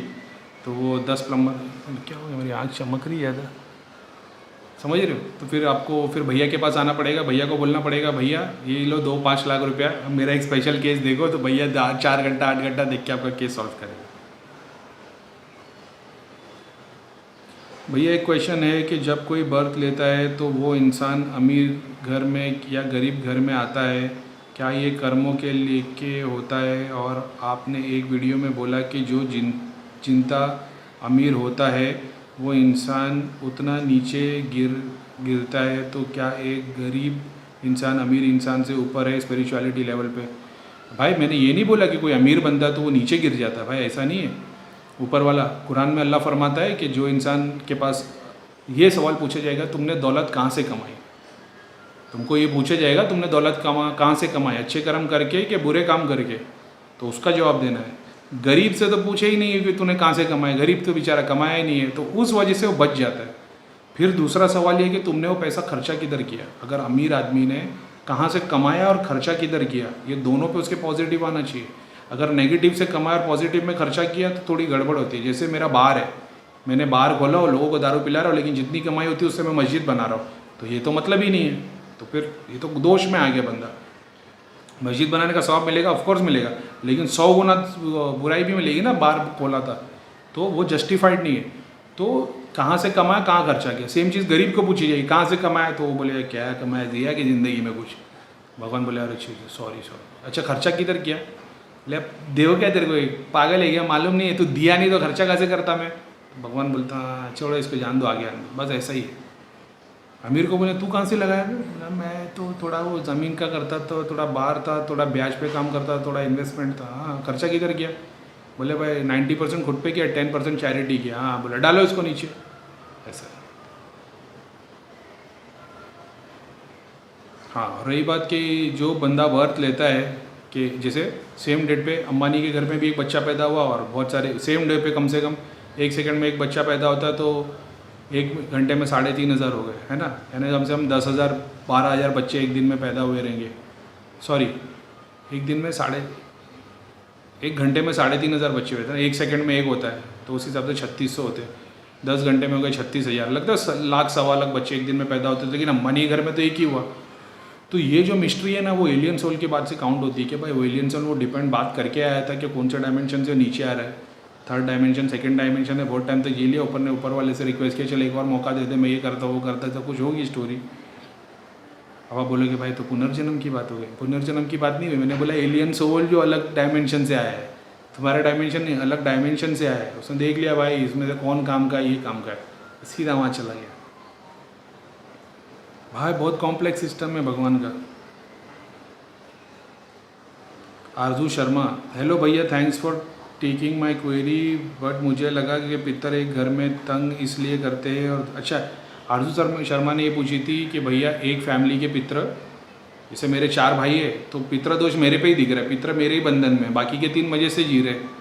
तो मैंने बोला था कि वो लोग वो रिसीव ही नहीं कर रहे ना, उन लोग अपने अच्छे काम में लगे थे। सबसे पहली बात ही वही कि तांत्रिक ने तुम्हारे नाम पे बंधन किया है, समझ रहे हो। तो उन लोगों को ग्रेस रुका नहीं है, तुम्हारे नाम पे बंधन करके तुम्हारे को छोड़ दिया है। मतलब कैसे, तुम्हारे घर में कंटिन्यू प्रेत आएंगे, तुम उनको पूजोगे, वो और पितर तकलीफ में आएंगे, ये तो सबसे पहली चीज़ है। मगर वो प्रोसेस कैसे काम करता है वो मैंने पिछले वीडियो में बताया कि आप जैसे मान लो मेरे पितर किसी ने बंधन कर दिए, काम धंधा नहीं चल रहा, लेकिन मैं उसके बारे में सोच ही नहीं रहा, मैं सोच रहा ऊपर वाले की मर्ज़ी है। आज ये घर से मैं और छोटे घर में आ जाओ, उससे और नीचे चले जाओ, रास्ते पे भीख मांगने पे आ जाओ, ऊपर वाले ने हाथ पैर दिए, सब कुछ सलामत है तो काम कर सकते। जब ये सोचोगे ना, ये बंधन बिंधन कोई काम नहीं करता, सब ऊपर से निकल जाता है। हमारे को फील वो थॉट लाना पड़ता है कि मैं क्या लेके आया था, नंगा आया था खाली हाथ, ठीक है, तो क्या लेके जाऊँगा। अभी अपन बोलते भाई क्या लेके आए, क्या लेके जाते यार, रोज़ खाना खाने के लिए तो रोटी तो चाहिए। आप खुद सोचो, आपको दिन में कितना टाइम चाहिए खाता, आपको जीने के लिए कितना खाना चाहिए। आप जितना एक बार में खाते हो उसको लोग 3 दिन में खाते हैं। बहुत सारे लोग आप एक बार में जितना खाते हो उसको वही लोग 3 दिन में खाते हैं। तो आप ज़्यादा खा रहे हो, तो आप बोलोगे भाई पेट तो भरना है, तो पेट भूख तो कभी ख़त्म होने नहीं वाली ना। जो फिजिकल बॉडी को कंट्रोल नहीं कर सकता वो ज़िंदगी में आध्यात्मिक कभी बन ही नहीं पड़ता। तुमको फिजिकल बॉडी को तोड़ना है। मैं क्यों बताता हूँ, मैं भूखा रहता था, खाली दिन भर पानी पीता था, वाटर डाइट मैंने क्यों फॉलो किया, क्योंकि मेरे को मालूम था मेरा एक सर्टेन डिज़ायर है जिसको मैं तोड़ नहीं पाता, ठीक है। तो उसको तोड़ने के लिए वो काम करना पड़ता है, और वो तांत्रिक ही बेचता है, तांत्रिक पितरों को बांध देता है ऐसा। तो वो मैंने पिछले वीडियो में बताया, वो आपको समझ में आ गया, आपने रिप्लाई किया खाली। और मैं इसलिए पूछ रही हूँ क्योंकि आपने ही बताया था कि स्टार्टिंग में कि हैव पितर प्रॉब्लम, तब से हैव इंक्रीज में जापा। तो पितर प्रॉब्लम यानी पितर तंत्र, जैसे मैंने अभी आपको ये इसके पहले जो मेरे दोस्त का वो वीडियो बताया था कि उसने जाप कर करके उसका पूरा पितर को छोटा कर दिया है, तो वैसी बात है। अब आप एक बात देखो ना, वो बंदे के मम्मी के अंदर पितर आता है और उसने मम्मी के सर पे हाथ रखता रोज़ 1 घंटा 2 घंटा, और उसने पूरे पितरों को छोटा कर दिया। सुरेंद्र सिंह, एक्स के लिए आप गॉड बन गए हो, और एक्स के लिए आप गॉड बन गए और अब आप क्रिएटर डिस्ट्रॉयर वैकेंसी के लिए अपने परदादा को कोई ज्वाइनिंग देता चाहता है हो, बट परदादा ऑलरेडी निर्वाण में है, डीप स्लीप में, ज़ीरो में, तो क्या आप उन्हें पुल कर सकते हो? एक मिनट है, वापस पढ़ लेता हूँ। इन्होंने ना मेरे को सुरेंद्र सिंह ने पूछा है कि भाई मान लो कि आप गॉड बन गए, अभी आपके क्रिएटर, डिस्ट्रॉयर, सस्टेनर तीनों का पावर आ गया, अब आप अपने डायमेंशन में अपने सारे रिश्तेदार, दोस्तों, सबको एक एक जॉब देते हो। अब आपके परदादा ऑलरेडी निर्वाण पहुंच चुके हैं, ठीक है, और निर्वाण में वो ज़ीरो में जी रहे। अब आप क्या उनको पुल कर सकते हो? अगर मैं ये बोलता हूँ कि नहीं कर सकते, जैसे अगर हाँ, तो निर्वाण वाले परदादा को आपसे आगे भी होकर पीछे होना पड़ेगा, यानी वो तो निर्वाण पहुँच गए थे लेकिन मैंने उनको नीचे पुल कर दिया, ठीक है। अब मैं बोलता हूँ नहीं, ऐसा नहीं हो सकता, इन्होंने ही लिखा हुआ ये आगे चीज़। अगर नहीं कर सकते तो क्या घंटा गॉड बने जो अपनी मर्जी से किसी को क्रिएट और डिस्ट्रॉय भी नहीं ना बना सको? समझ गए? मेरी एक बात समझो अभी। सुरेंद्र सिंह भाई, बहुत अच्छा क्वेश्चन है आपने। अगर आप लोगों को, सुरेंद्र सिंह, आपको समझ में आया क्या पूछे इन्होंने? करीम भाई, आप गॉड बन गए हो, आप क्रिएटर, डिस्ट्रॉयर सब बना रहे हो, आपने अपने परदादा को देखा कि वो निर्वाण में, तो आप पुल कर सकते हो कि नहीं कर सकते?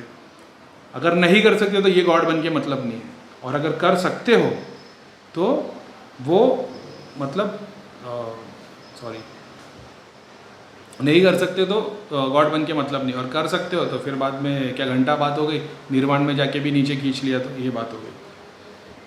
हाँ, तो समझ में आ गया कि भाई अगर गॉड बन गए हो तो भाई इसको भी पुल कर लो, और नहीं कर सकते हो तो फिर मतलब क्या हो गया गॉड बन के। और वो अगर ज़ीरो पे से निर्वाण पे से आ जाए तो जैसा मैंने बताया, आप सुप्रीम गॉड नहीं बनते हो, आप गॉड बनते हो। गॉड के अंदर इतनी कुव्वत है ना कि वो एक आत्मा को आपके अंदर के 1000 डायमेंशन में वो दादा, बेटा, नाना, काका सब बना सकता है। यही तो मैंने बताया कि आपको समझने की बात है। अब वो तो निर्वाण में पहुंच गया तो ज़ीरो तो अचीव कर लिया। अब आप गॉड को बोलेंगे कि मेरा कोई रिश्तेदार है क्या जो निर्वाण में है, तो भगवान गॉड बताएगा कि तेरे पिछली पीढ़ी के 5 ऐसे हैं जो निर्वाण के स्टेज में पहुँच चुके, तो बोला मैं उनसे मिल सकता हूँ क्या? भगवान बोलेंगे क्यों नहीं मिल सकता है? तो जो लोग वो निर्वाण के स्टेज पे गए थे उन लोगों को पूछा गया होगा, भाई तुम लोग आज निर्वाण घुस रहे हो, ठीक है, ये कमरे में जाने के बाद में आपका एग्जिस्टेंस खत्म हो जाएगा, ठीक है, तो तुमको कभी ना कभी वापस आना है। एग्जिस्टेंस खत्म यानी गॉड की बॉडी में चलेगा, ठीक है, निर्वाण के स्टेट में, डीप स्लीप के स्टेट में। तो आप बोलोगे भगवान को, देख क्योंकि ऐसा होगा कि तेरे आने वाले बच्चों में कोई एक कभी गॉड बन गया, निर्वाण पे पहुंच गया, तो तू उससे मिलना पसंद करेगा? तो बोलेगा हाँ ज़रूरत, क्योंकि उस वक्त तो तुम निर्वाण के बाहर खड़े हो, तो हो सकता है आप चॉइस से बोल दो क्या हाँ चलेगा, मैं एक आध बार मिल लूँगा, या 1000 साल में एक बार हमको बाहर बुला लेना, 10,000 साल में बुला लेना, देखे तो सही कि क्या कुछ चेंजेस आता है नहीं आता है। हो सकता है ऐसी कोई चॉइस रही हो, क्योंकि आप तो निर्वाण के दरवाजे के बाहर खड़े हो ना, तो हो सकता है आप चॉइस रख लो। समझ रहे हो? क्योंकि अंदर घुसने के बाद भगवान क्वेश्चन नहीं कर रहा है, बाहर खड़े रहने के बाद क्वेश्चन कर रहा है। तो बाहर खड़े रहने के बाद तो चॉइस रहती है, अंदर घुसने के बाद आप जीरो हो जाता है, फिर तो हर चीज़ का जवाब जीरो, मतलब खत्म ही हो गया ना एग्जिस्टेंस। और ये बहुत कॉम्प्लेक्स चीज़ है भाई, आपने जो चीज़ पूछी है इससे ज़्यादा कॉम्प्लेक्स सिस्टम है। अगर मैं ये बोल दूंगा कि भगवान मेरे जो परदादा ना, मैं चाहता हूँ कि वो मेरा बेटा बने इस जन्म में, तो वो आत्मा तो निर्वाण में, तो गॉड कर सकता है कि नहीं कर सकता? ऑफकोर्स कर सकता है भाई, उसको 1000 डायमेंशन में उसको बुला सकता है, आत्मा तो तब भी वही रहेगी। आप बोलोगे ये कैसे? हाँ, बहुत सारी कुछ होगी चीज़ें भाई, आप थोड़ा ध्यान दोगे। बाकी क्वेश्चन अच्छा था, क्वेश्चन बहुत अच्छा था। भैया सचिन कंबोज, भैया फिर सारे देवी देवता या भगवान को निर्वाण क्यों मिला? उनकी बीवी बच्चे तो उनके साथ है, और यूनिवर्स की शुरुआत कैसे हुई जो आप कहते हो जिसने दुनिया या भगवान को बनाया उसका कोई रूप या एंटिटी नहीं है? भैया जिसका खुद का कुछ नहीं है वो दुनिया को कैसे बना सकता है? रिप्लाई ज़रूर करें। क्या यार, इतने सारे वीडियो बना दिए उसके बाद भी तुम्हारा यही क्वेश्चन है, ताज्जुब होता है मेरे को। इतने अच्छे से मैंने एक्सप्लेन किया सब कुछ। गॉड वो है जिसने नथिंग से सब कुछ बना दिया, इसके लिए वो गॉड है। आपके दिमाग में ऐसा नथिंग मतलब कुछ नहीं, भाई नथिंग भी तो एक आइडेंटिटी है। आप नथिंग बन सकते हो क्या? नहीं, नथिंग भी एक आइडेंटिटी है। आप समझ रहे हो कि शिवजी ने सब कुछ क्रिएट किया, यूनिवर्स, ब्रह्मांड, ब्रह्मांड छोड़ दो, यूनिवर्स नहीं बोलता ना तो कंफ्यूज हो जाओगे। सारी सृष्टि की शुरुआत क्रिएशन से नहीं, डिस्ट्रक्शन से हुई थी, ये आपको पहले समझना पड़ेगा। आप बोलोगे क्या? सारी सृष्टि की शुरुआत कुछ नहीं था, कुछ नहीं था, इसको ऐसे समझो, कुछ नहीं था नहीं, कुछ नहीं था, कुछ नहीं से सब कुछ बना है। तो ये जो कुछ नहीं है ना, यही गॉडलीनेस है, यही नथिंगनेस है। ये कुछ नहीं, इसको शिव बोला गया है। Shiva, Shiva is absolutely nothing, absolutely nothing से क्रिएट हुआ है। ये डिस्ट्रॉय हुआ, ये डिस्ट्रक्ट हुआ तो क्रिएट हुआ है भाई। ये बात को समझो, थोड़ा दिमाग लगाओ, आपको समझ में आएगा कि मैं क्या बता रहा हूँ। सारे ग्रंथों में यही बात बताई गई है। बिग बैंग से थियरी हुई तो बिग बैंग से क्रिएशन नहीं हुआ, पहले डिस्ट्रक्शन हुआ। ये चीज़ ये ऐसा था, ये डिस्ट्रॉय हो गया। ये बंद मुट्ठी थी ना, बंद मुट्ठी डिस्ट्रॉय कैसे होगी खुल के, ये खुली तो क्रिएशन हुआ। तो ये शिव है, ये चीज़ शिव है, इसको सुप्रीम नथिंगनेस बताया गया है, समझ रहे हो। तो वो चीज़ से देखोगे तो समझ में आएगा आपको। और फिर उसके बाद जो गॉड बना तो उसने अपने सारे देवी देवता सब कुछ क्रिएट किए। भैया फिर सारे देवी देवता या भगवान को निर्वाण क्यों मिला? भैया फिर सारे देवी देवता या भगवान को निर्वाण क्यों मिला? भाई किसने बोला देवी देवताओं को निर्वाण मिला? भाई देवी देवता निर्वाण के नीचे हैं, ये आपकी गलत फहमी है। देवी देवता निर्वाण के स्टेट में नहीं होते, भगवान होता है। आप गॉड बनोगे, आप वो 7 डायमेंशन क्रॉस करोगे, उसके बाद में आप निर्वाण पे पहुँचोगे। उनके बीवी बच्चे तो उनके साथ ही है। और यूनिवर्स की शुरुआत कैसे हुई? जो आपके कांटे हो, जिसने दुनिया या भगवान को बनाया, उसका कोई रूप है। तो भाई देवी देवता को निर्वाण नहीं मिला, आपकी गलत फहमी है। मैंने कहीं पे भी नहीं बोला देवी देवता को निर्वाण मिला बताऊँगा तो वीडियो का वो टाइम डाल देना, कौन से वीडियो में डाल। भैया आप और आपका परिवार सदा स्वस्थ रहे, खुश रहे। Thank you. कौन था ये? Bobby Shah, thank you. नरेश कुमार, अपने आर्मी ऑफिसर। जय हिंद भाई लोग। जैसे ब्लाइंडली हम ये मान लेते हैं कि हमारे पेरेंट्स है वही है जो हमें बताया गया है, वैसे ही ब्लाइंडली ट्रस्ट कर लो धाम पर, मन्नू भैया जी पर और प्रीतम भैया पर, करीम खान जी पर, सबका बेड़ा पार हो जाएगा। मैं अपने आप पे बिलीव करने नहीं बोलता, मैं तो ये बोलता हूँ कि क्वेश्चन आंसर करो, कि मैं भैया से भी करता था। लेकिन मैं आपको इसका एक मतलब, मैं तो एक जीता जागता प्रूफ हूँ उसका, कि आपको क्वेश्चन करने से जो आंसर मिलते हैं उससे आप कभी सेटिस्फाई नहीं होगे। मैंने बहुत सारे लोगों की थियोरी पढ़ी है, स्पीच पढ़ी, मेरे दिमाग में बहुत सारे क्वेश्चन थे, बहुत सारे आंसर मिले थोड़े टाइम तक। थोड़े टाइम के लिए मैं सेटिस्फाई था।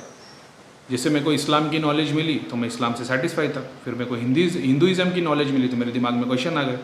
फिर मेरे को हिंदुइज़्म की पढ़ाई करने पे हिंदुइज़्म की नॉलेज मिली तो उससे थोड़ा मेरे को सेटिस्फाई हुआ, लेकिन 100% नहीं था। फिर मेरे को कोई नई चीज़ पता चली, तो वो जब तक मैं स्पिरिचुअल नहीं हुआ था, जब तक खुद को मैंने सेल्फ नॉलेज मेरी नहीं हुई, तब तक सारे अधूरे ही थे फॉर अ टाइम में ऐसा है। तो मैं ये नहीं बोलता आप मेरे से ब्लाइंडली मेरे पे विश्वास करो, मैं सिर्फ इतना बोल रहा हूँ आप मेरे पे भी विश्वास मत करो, आप भैया पे भी नहीं, आप ब्रह्मांड में किसी पे मत करो। बस आँख बंद करके खुद के लिए साइलेंस बैठिए 2 घंटा 4 घंटा। जो मैंने बताया सेल्फ नॉलेज के लिए क्या करना है, जो तुम्हारे थॉट्स आएंगे उनको ख़त्म करो और इसको प्रैक्टिस करके देखो क्या होता है। शनिधाम के दूतों की मदद भी मत लो, ऐसे बैठ जाओ। आपके घर में प्रेत है वे थे, कुछ मत सोचो। आप यही मत सोचो कि मैं हूँ, मेरी फैमिली है, प्रेत है, ब्रह्मांड है, कुछ मत सोचो। बस बैठ जाओ खाली 2 घंटा 4 घंटा और इसको फील करो, और वो साइलेंस में आपको सारे आंसर मिलेंगे। मैं ये कर चुका हूँ, वही मैं आपको बता रहा हूँ। बोले भाई मानसिक जप करना है तो तुम लोग तो सुधरने ही नहीं वाले हो, इतना भी समझाओ नहीं सुधरोगे, तुम्हारी शक्ति नहीं है, इसके लिए मानसिक जप करने बोलते हैं। अगर आपका किसी चीज़ में विश्वास नहीं तो बस चुप बैठ जाओ, कान में ईयर प्लग्स लगाओ, आँख पर पट्टी बांध दो, बैठे रहो 6 घंटा 4 घंटा, हिलना ही मत, सिर्फ बैठे रहना, कुछ मत सोचना, बस बैठे रहना। ख्याल आएगा हटा देना, ख्याल आएगा हटा देना, ठीक है। भैया आरजू शर्मा, भैया nirvana means nothingness and Shiva means that which is not. देखो मैंने बताया ना, शिव का मतलब ही वही है भैया। निर्वाण मीन्स नथिंगनेस, आरजू शर्मा ने बताई है भैया। Nirvana means nothingness and Shiva means that which is not, जो नहीं है, nothing, and that which is not is Shiva. Shiva का अस्तित्व आप तब भी समझोगे जब कुछ नहीं होगा तब वो होगा, कुछ नहीं को मिला लिया तो वो हो गया। ये बहुत मुश्किल है समझना, थोड़ा इसको ये सिर्फ स्पिरिचुअल बंदा समझ सकता है, क्योंकि आप बोल के वर्ड्स को नहीं समझ सकते। जैसे कुरान में अल्लाह फरमाता है कि जब सब कुछ होगा, क़यामत में दुनिया को ख़त्म कर दिया जाएगा, इंसान, लोग, ऑक्सीजन, प्लाज्मा, पार्टिकल, मैटर, सबको ख़त्म कर दिया जाएगा। आखिर में अल्लाह और 4 फरिश्ते बचेंगे, फिर एक जाएगा, फिर 2 3 4, और आखिर में सब कुछ ख़त्म हो जाएगा, सिर्फ अल्लाह रह जाएगा। तो जब सब कुछ ख़त्म हो गया तो वो रह गया, वो अल्लाह है, वो शिव है, वो सुप्रीम है आइडेंटिटी, उसको समझो। समझते हो? अब कोई बोलेगा भाई सब कुछ खत्म हो तो वो तो है ना, अबे वही तो नथिंग है, वो सब कुछ खत्म हो के वही तो नथिंग रह जाएगा। फिर वो पूछेगा कौन है नहीं है, फिर उससे ब्रह्मांड निकलेगा, फिर सबको वापस पैदा किया जाएगा और सबको जन्नत दोज़ख भेजा जाएगा। यही डिस्ट्रक्शन के बाद की क्रिएशन की स्टोरी है, समझते हो? मतलब शिव मीन्स जो नहीं है, और जो नहीं है वही शिव है। क्या शिव और निर्वाण में कोई कनेक्शन है? निर्वाण ऐसा समझना, शिव की बॉडी है ना, वो निर्वाण है। आप चाहे हाथ से घुसो, चाहे कंधे से घुसो, चाहे पैर से घुसो, ज़ीरो पे आ जाओगे। क्या शिव और निर्वाण में कनेक्शन है? ये ऐसा, अच्छा ये वो शिव, महाशिव, परम शिव में कंफ्यूज नहीं हो ना, मैं सुप्रीम लॉर्ड की बात कर रहा हूँ। अगर एक गैलेक्सी शिव में जाती है तो वो भी निर्वाण हो जाती है, वो ज़ीरो एग्जिस्टेंस में आ जाती है। वो शिव जब महाशिव में जाता है तो वो भी ज़ीरो में आ जाता है, तब वो शिव को उसकी नॉलेज ख़त्म हो गई, वो महाशिव में आ गया। फिर महाशिव की बॉडी हज़ारों साल के बाद जब ज़ीरो पे आती है, परम शिव में चली जाती है, समझते हो? तो ऐसा समझना। तो आप ये डायमेंशन के जब डिस्ट्रॉय हो गए तो आप अपने शिव में चले आओगे। ये ऐसा ही लगा मुझे। आई अंडरस्टैंड यू सेड कि गॉड को कोई फिजिकल आइडेंटिटी लेके नहीं चलना, और निर्वाण में क्या आइडेंटिटी होती है आपने बताया नहीं। आपने बताया, बता तो दे, निर्वाण का मतलब क्या है? डीप स्लीप, तुम्हारे को ज़ीरो नॉलेज रही, तुमको कुछ याद ही नहीं रहता क्या है क्या नहीं है, कोमा जैसा स्टेट। क्या हर 7 डायमेंशंस के डिस्ट्रॉयर शिव है कि सिर्फ हमारे 7 डायमेंशन के थिंग्स? हर डायमेंशन भाई शिव को अभी मैंने, आपने खुद ने बताया और फिर वही बेवकूफ़ जैसा क्वेश्चन पूछा। आरजू शर्मा व्हाट इज़ दिस? पहले आपने बताया शिव नहीं है, नथिंगनेस है, और फिर बाद में आप पूछ रहे हो कि ये कि सिर्फ 7 डायमेंशन के। शिव को ब्लैक होल की तरह समझो। जब नेगेटिविटी ब्रह्मांड में बढ़ जाती है, उसका टाइम कम हो गया, लाइफ ख़त्म हो जाती है। इंसान पैदा होता है, जीता है, बढ़ता है, बूढ़ा होने लगता है, ख़त्म हो जाता है, वो उसका शिव हो गया, उसका एग्जिस्टेंस ख़त्म हो गया। ऐसे समझो, शिव एक प्रोसेस है, ना कि एक आइडेंटिटी।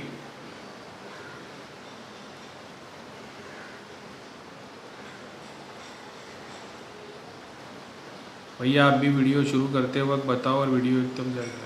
लाइक अभी भी नहीं कर रहे लोग, किसी ने लिखा, हरीश जगताप भाई ने लिखा है। चलो ठीक है, कोई बात नहीं। भैया आप भी वीडियो शुरू करते वक्त बताओ और वीडियो एंड को, तब ज़्यादा लाइक और सब्सक्राइब बढ़ेंगे। यूट्यूब से मेरे को रिकमेंडेशन आ रहा है कि मेरे को ऐड का वो मोनेटाइजेशन चालू करने से बेटर होगा।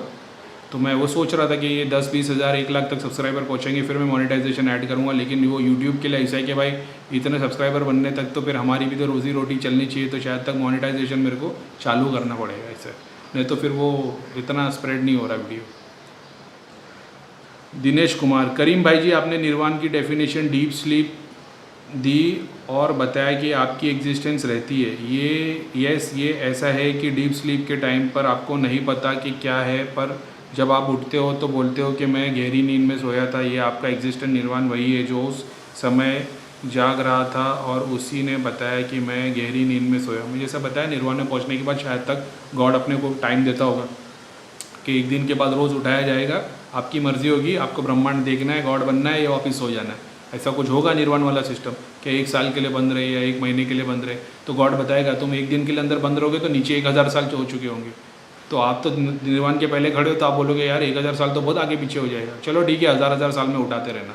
ऐसा कुछ होगा स्टेट? आप बोलोगे नहीं 1 साल तक उठाना नहीं, तो 1 साल तक भी नहीं उठाएगा गॉड। आरजू शर्मा, भैया निर्वाण मीन्स, अच्छा ये डाल दे। अशु राघु, भैया बेहद के बापूजी ने जस्ट आपका उल्टा बताया कि आप बोलते हो जीव अच्छे कर्म करते,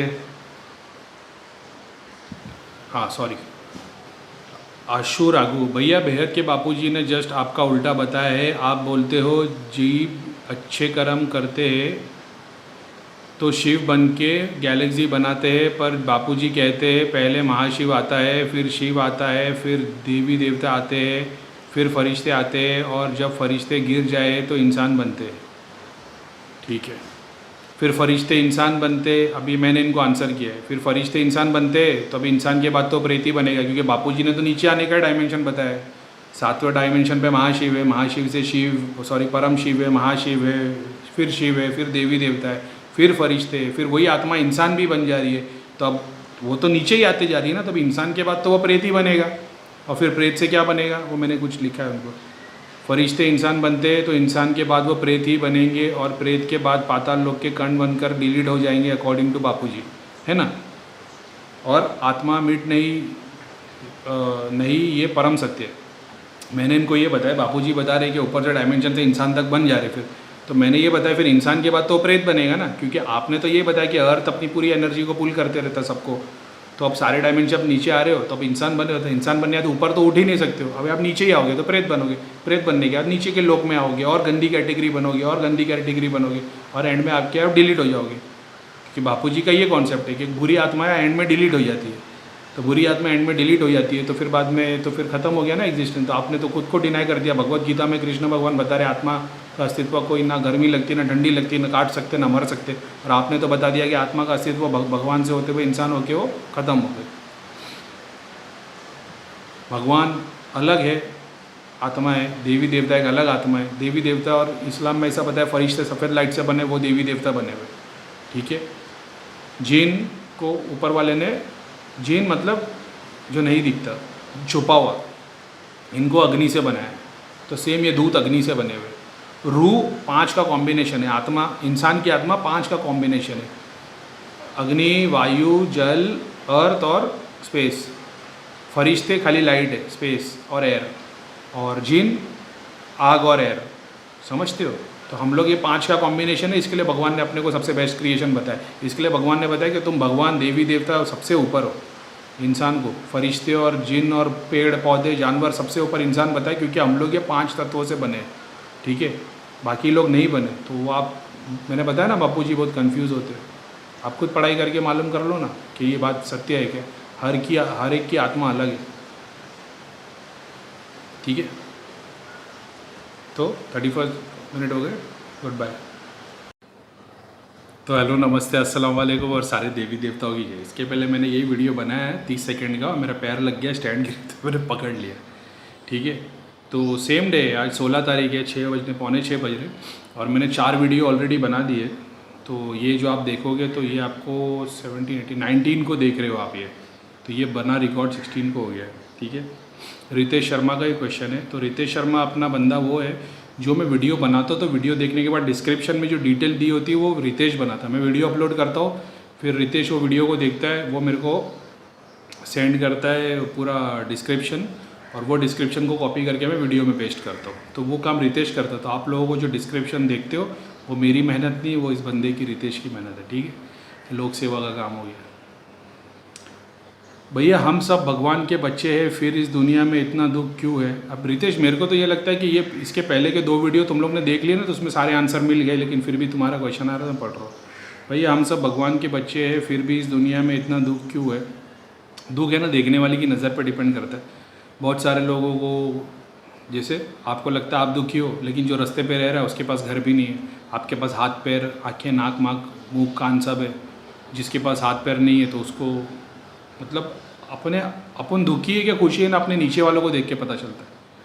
आप बिल्डिंग में रह रहे हो, आपके पास खाने को खाना है, आपको पहनने के लिए कपड़े हैं, तो भी आप दुखी हो। और जिसके पास वो नहीं है, वो बेचारा रास्ते पे है, उसके पास सर पे छत भी नहीं है, खाने को रोटी नहीं है, तो दुखी कौन है, आप है क्या वो है। समझते हो, ऐसा देखना पड़ता है कि कोई है जो मेहनत करना चाहता है मगर उसके हाथ पैर सलामत नहीं है। कोई है जिसके सब कुछ सलामत है लेकिन उसको मेहनत नहीं करनी, उसको मांगता है कि बस मैं थोड़ा काम करूँ, भगवान ज़्यादा दे, ताकि मैं घर बनाऊँ, ये खरीदूँ, वो खरीदूँ। समझते हो, सबको डिपेंड। अब आप बोलोगे ऐसा क्यों है, तो क्यों है तो वो अभी वो कर्मकांड की वजह से, वो भी पुनर्जन्म और क्या है और क्या नहीं। किसी डायमेंशन में तुम करोड़पति भी बने हो, किसी डायमेंशन में तुम गरीब बने हो। तुमको सिर्फ ध्यान लगा के उस अमीर वाले कॉन्शियसनेस में पहुँच जाना, तो वहाँ लाइफ जीना शुरू कर दो। अगर कर्मों के कारण, तो जिस टाइम लोग गलत करते हैं उस टाइम वो रोकता ही नहीं है। हर बुरा काम करने पर दिल में एक बार ख्याल आता है कि तुम बुरा कर रहे हो, बाद में अलग अलग जन्म में समझ देता है। भाई अलग डायमेंशन की मैं बात कर चुका हूँ, अलग जन्म में मैंने अभी तक देखा नहीं, तो मैं उसके लिए बोल नहीं सकता। भैया भी बताते अलग जन्म में, पुनर्जन्म में। हिंदुइज्म में पुनर्जन्म की बात की, उसके पहले की सिविलाइजेशन में नहीं है, उसके बाद आता है। बुद्धा की टीचिंग में आता है, गुरु नानक जी की टीचिंग में आता है, सेलेक्टेड जगह पे, थोड़ी थोड़ी जगह पे, लेकिन वो भी तो हिंदू धर्म से ही आए थे ना, इंडिया के ही थे ना। तो वो उनके पास ऑलरेडी वो टीचिंग्स थी, तो उन्होंने उस अपनी अपडेट्स, अभी मेरे को उस पर कॉन्ट्रोवर्शियल हो जाएगा। अभी आप बोलोगे बुद्ध और नानक से ज़्यादा जानते, गुरु नानक से, उनसे ज़्यादा नहीं जानता। मैंने अभी तक पुनर्जन्म और रीबर्थ को एक्सपीरियंस नहीं किया, एक्सपीरियंस कर लूँगा। अब उन्होंने रीबर्थ बताया, मैं मल्टीपल डायमेंशन तो देख चुका हूँ।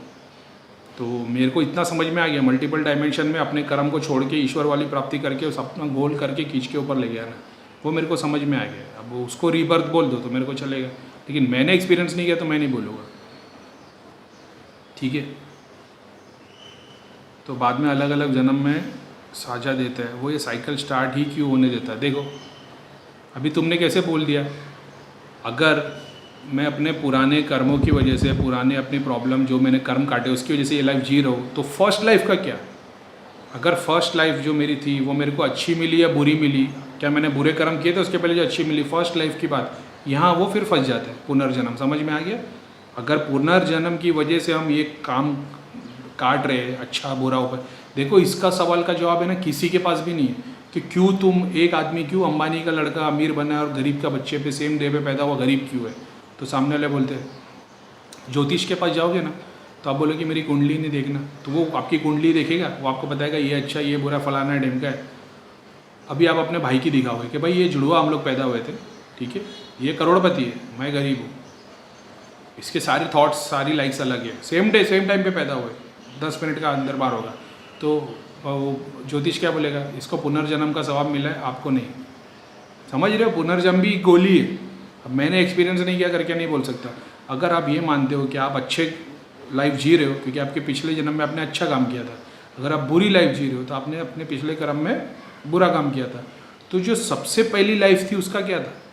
उसमें आप अमीर पैदा हुए थे, गरीब पैदा हुए थे, इंसान पैदा हुए थे, जानवर पैदा हुए थे, उस वक्त आपने ऐसे कौन से कर्म किए थे कि आपको बेहतर लाइफ मिली थी, ख़राब मिली थी, तो पुनर्जन्म आके वहाँ पे ख़त्म हो जाते हैं। इसके लिए मैंने बोला पुनर्जन्म में मैं बिलीव नहीं करता क्योंकि मैंने वो एक्सपीरियंस किया नहीं। मल्टीपल डायमेंशन में देखा, अगर आप बोले 1 सेकंड में आज की डेट में करोड़ डायमेंशन में जी रहा हूँ, वो मैंने एक्सपीरियंस किया है। तो ये भी गोली है पुनर्जन्म की। ओशो 6 डायमेंशन, सदगुरु 7th, हर्ष भैया 2nd, बुद्ध, महावीर, मोहम्मद साहब अपर 7 डायमेंशन, इन सब की समाधि और निर्वाण की समाधि में क्या डिफरेंस है? निर्वाण 0 बता तो दिया मैंने। अच्छा ये वीडियो तो अभी 3rd डे आएगा भाई। ओशो, सदगुरु, हर्ष को तो देखो, हर्ष को भैया का सूक्ष्म शरीर ऊपर लेके गया, ठीक है। प्रीतम भैया कौन लेके गए? शनिदेव। सदगुरु के पास कौन है? 7वें डायमेंशन का। ओशो के पास कौन था? 6 डायमेंशन का। बापूजी के पास कौन है? छोटू राम, 6 डायमेंशन से। इन सब छोटू राम तो 3rd और 4th का है, सॉरी, छोटू राम 6 डायमेंशन का नहीं, छोटू राम 3rd और 4th डायमेंशन के बीच का है। मगर इसने जो एक आत्मा पुल की है ना, वो 7 डायमेंशन की है, मगर वो बापूजी नहीं है, बापूजी के पीछे वाली है। क्या वो बापूजी के पीछे दिखाई देती है? नहीं, वो बापूजी के सर के अंदर दिखाई देती है। समझ रहे हो? छोटू राम 3rd और 4th डायमेंशन के बीच का है। 7वें आसमान से जो एनर्जी सारी आत्माएं पुल हुई है, वो सारी बापूजी के ब्रेन के अंदर ही है। तो ये सारे लोग, जैसे प्रॉफिट मोहम्मद रसूलुल्लाह सल्लल्लाहु अलैहि वसल्लम, उनके पास जिब्राइल अलैहिस्सलाम आते थे, जीसस क्राइस्ट के पास भी आते थे। इन सब की समाधि और निर्वाण की समाधि में क्या डिफरेंस है? ये लोग तो अपने काम करने आए थे, इनके पास वो एनर्जी आई, लोगों को इन्होंने ज्ञान दिए और वो अपना काम इन लोग ने पूरा कर दिया। उनका काम इतना था आने वाली पीढ़ी को इन्फॉर्मेशन देना। कौन बिलीव करता है कौन नहीं करता है मेरा उससे लेना देना ही नहीं। अगर मैं आप लोगों को वीडियो बना रहा हूँ, मेरा काम है इन्फॉर्मेशन देना।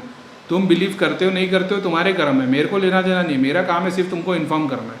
तो वो काम करने वो आए थे, वो काम करके उन लोग अपना टास्क पूरा करके ऊपर चले गए। क्योंकि समाधि चाहे कोई भी डायमेंशन की हो, बट एक्सपीरियंस सबका सेम होता है।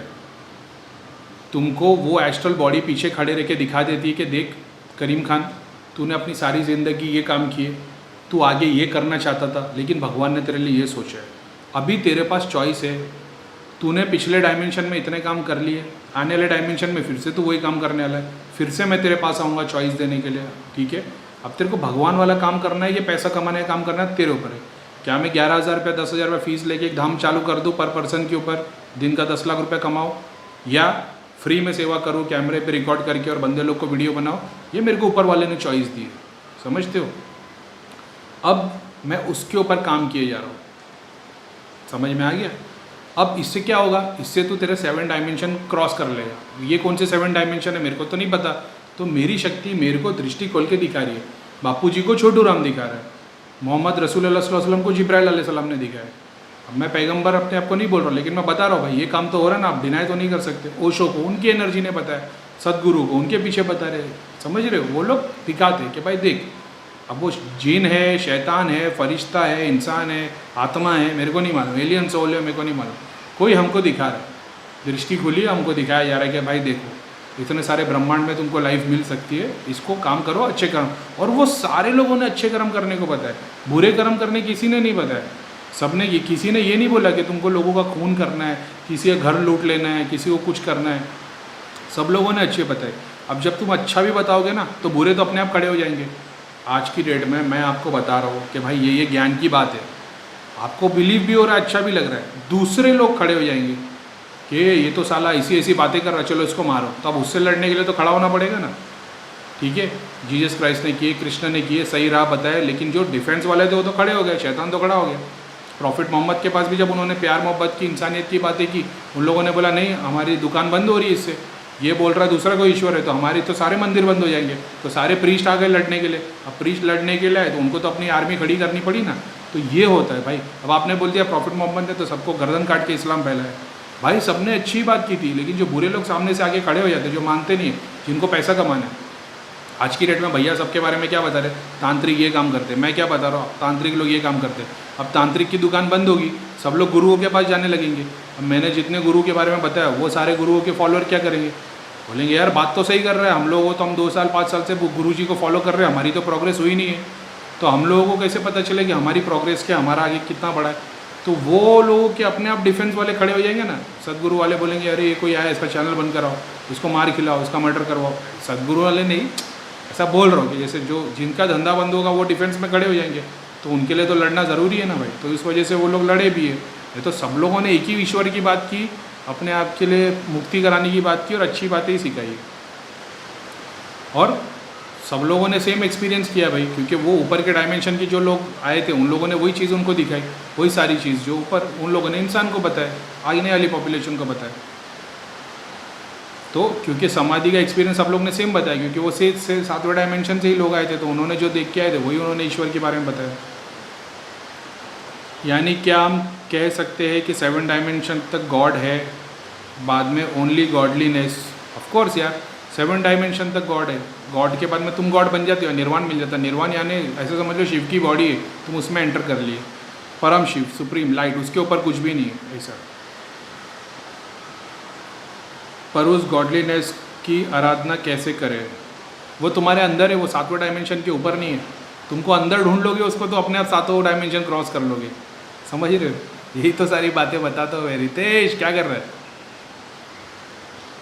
उसको रूप में मत पूछो, मैं बस देखो अंदर एम्प्टीनेस ढूंढना है तुमको बस अंदर उस नथिंगनेस तक पहुंच जाना है।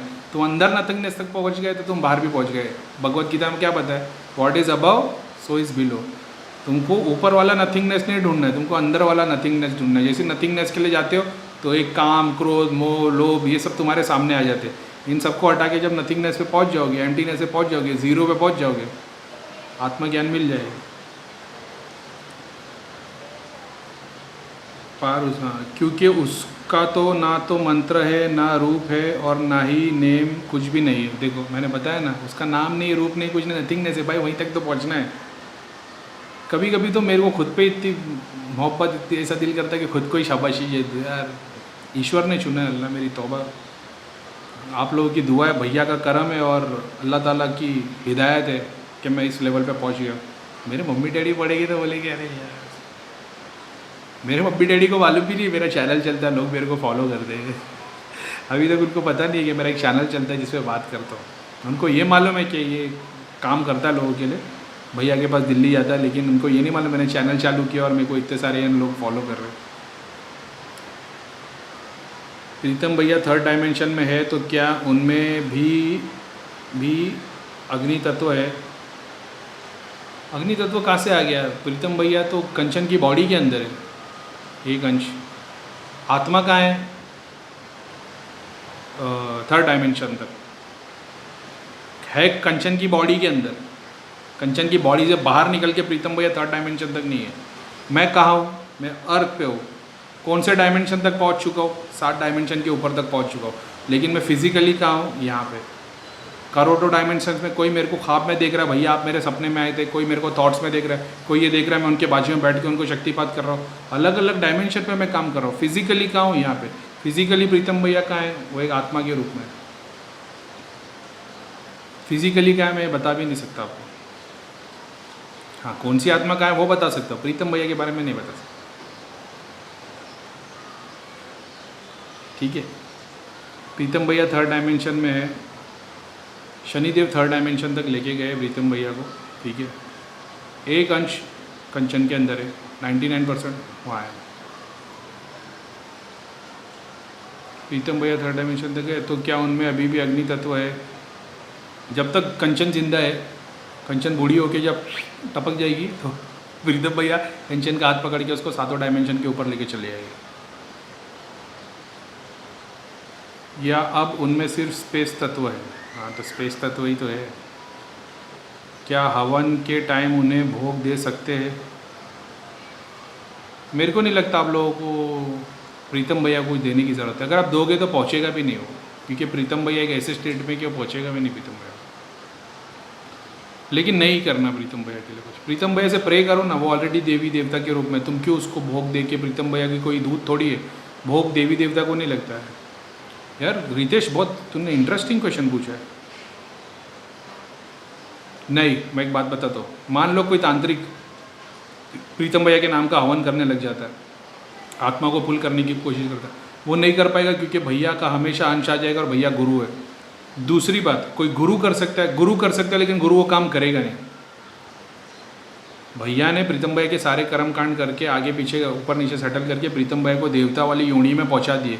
और हमेशा कोई भी प्रीतम भैया के नाम पे काम करने आएगा तो मन्नू भैया आ जाएंगे। तांत्रिक कर सकता है, तांत्रिक के पहले गुरु आ जाएगा, मन्नू भैया तांत्रिक की सारी सिद्धि शक्ति को हटा देंगे। अगर गुरु के अंडर अगर कोई गुरु करना चाहे तो कर सकता है, प्रीतम भैया को कंचन के शरीर से बाहर निकाल सकता है अंश, लेकिन गुरु ऐसा काम करेगा नहीं।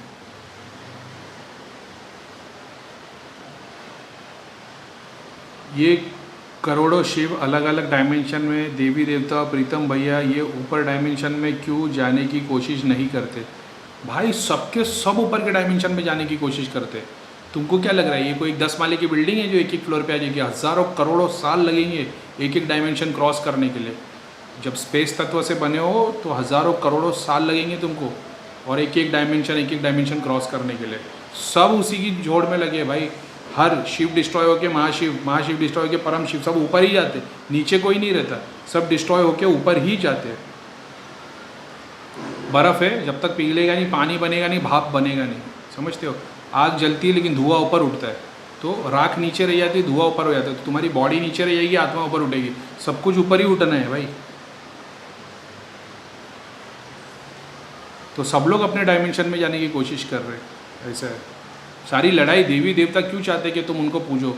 तुम उनको पूजोगे, वो दूध के थ्रू तुम्हारा काम कराएंगे और वो ऊपर उठेंगे और उनके दूध फिर वही देवी देवता टाइप बनेंगे। समझ रहे हो? पावर की बात करो।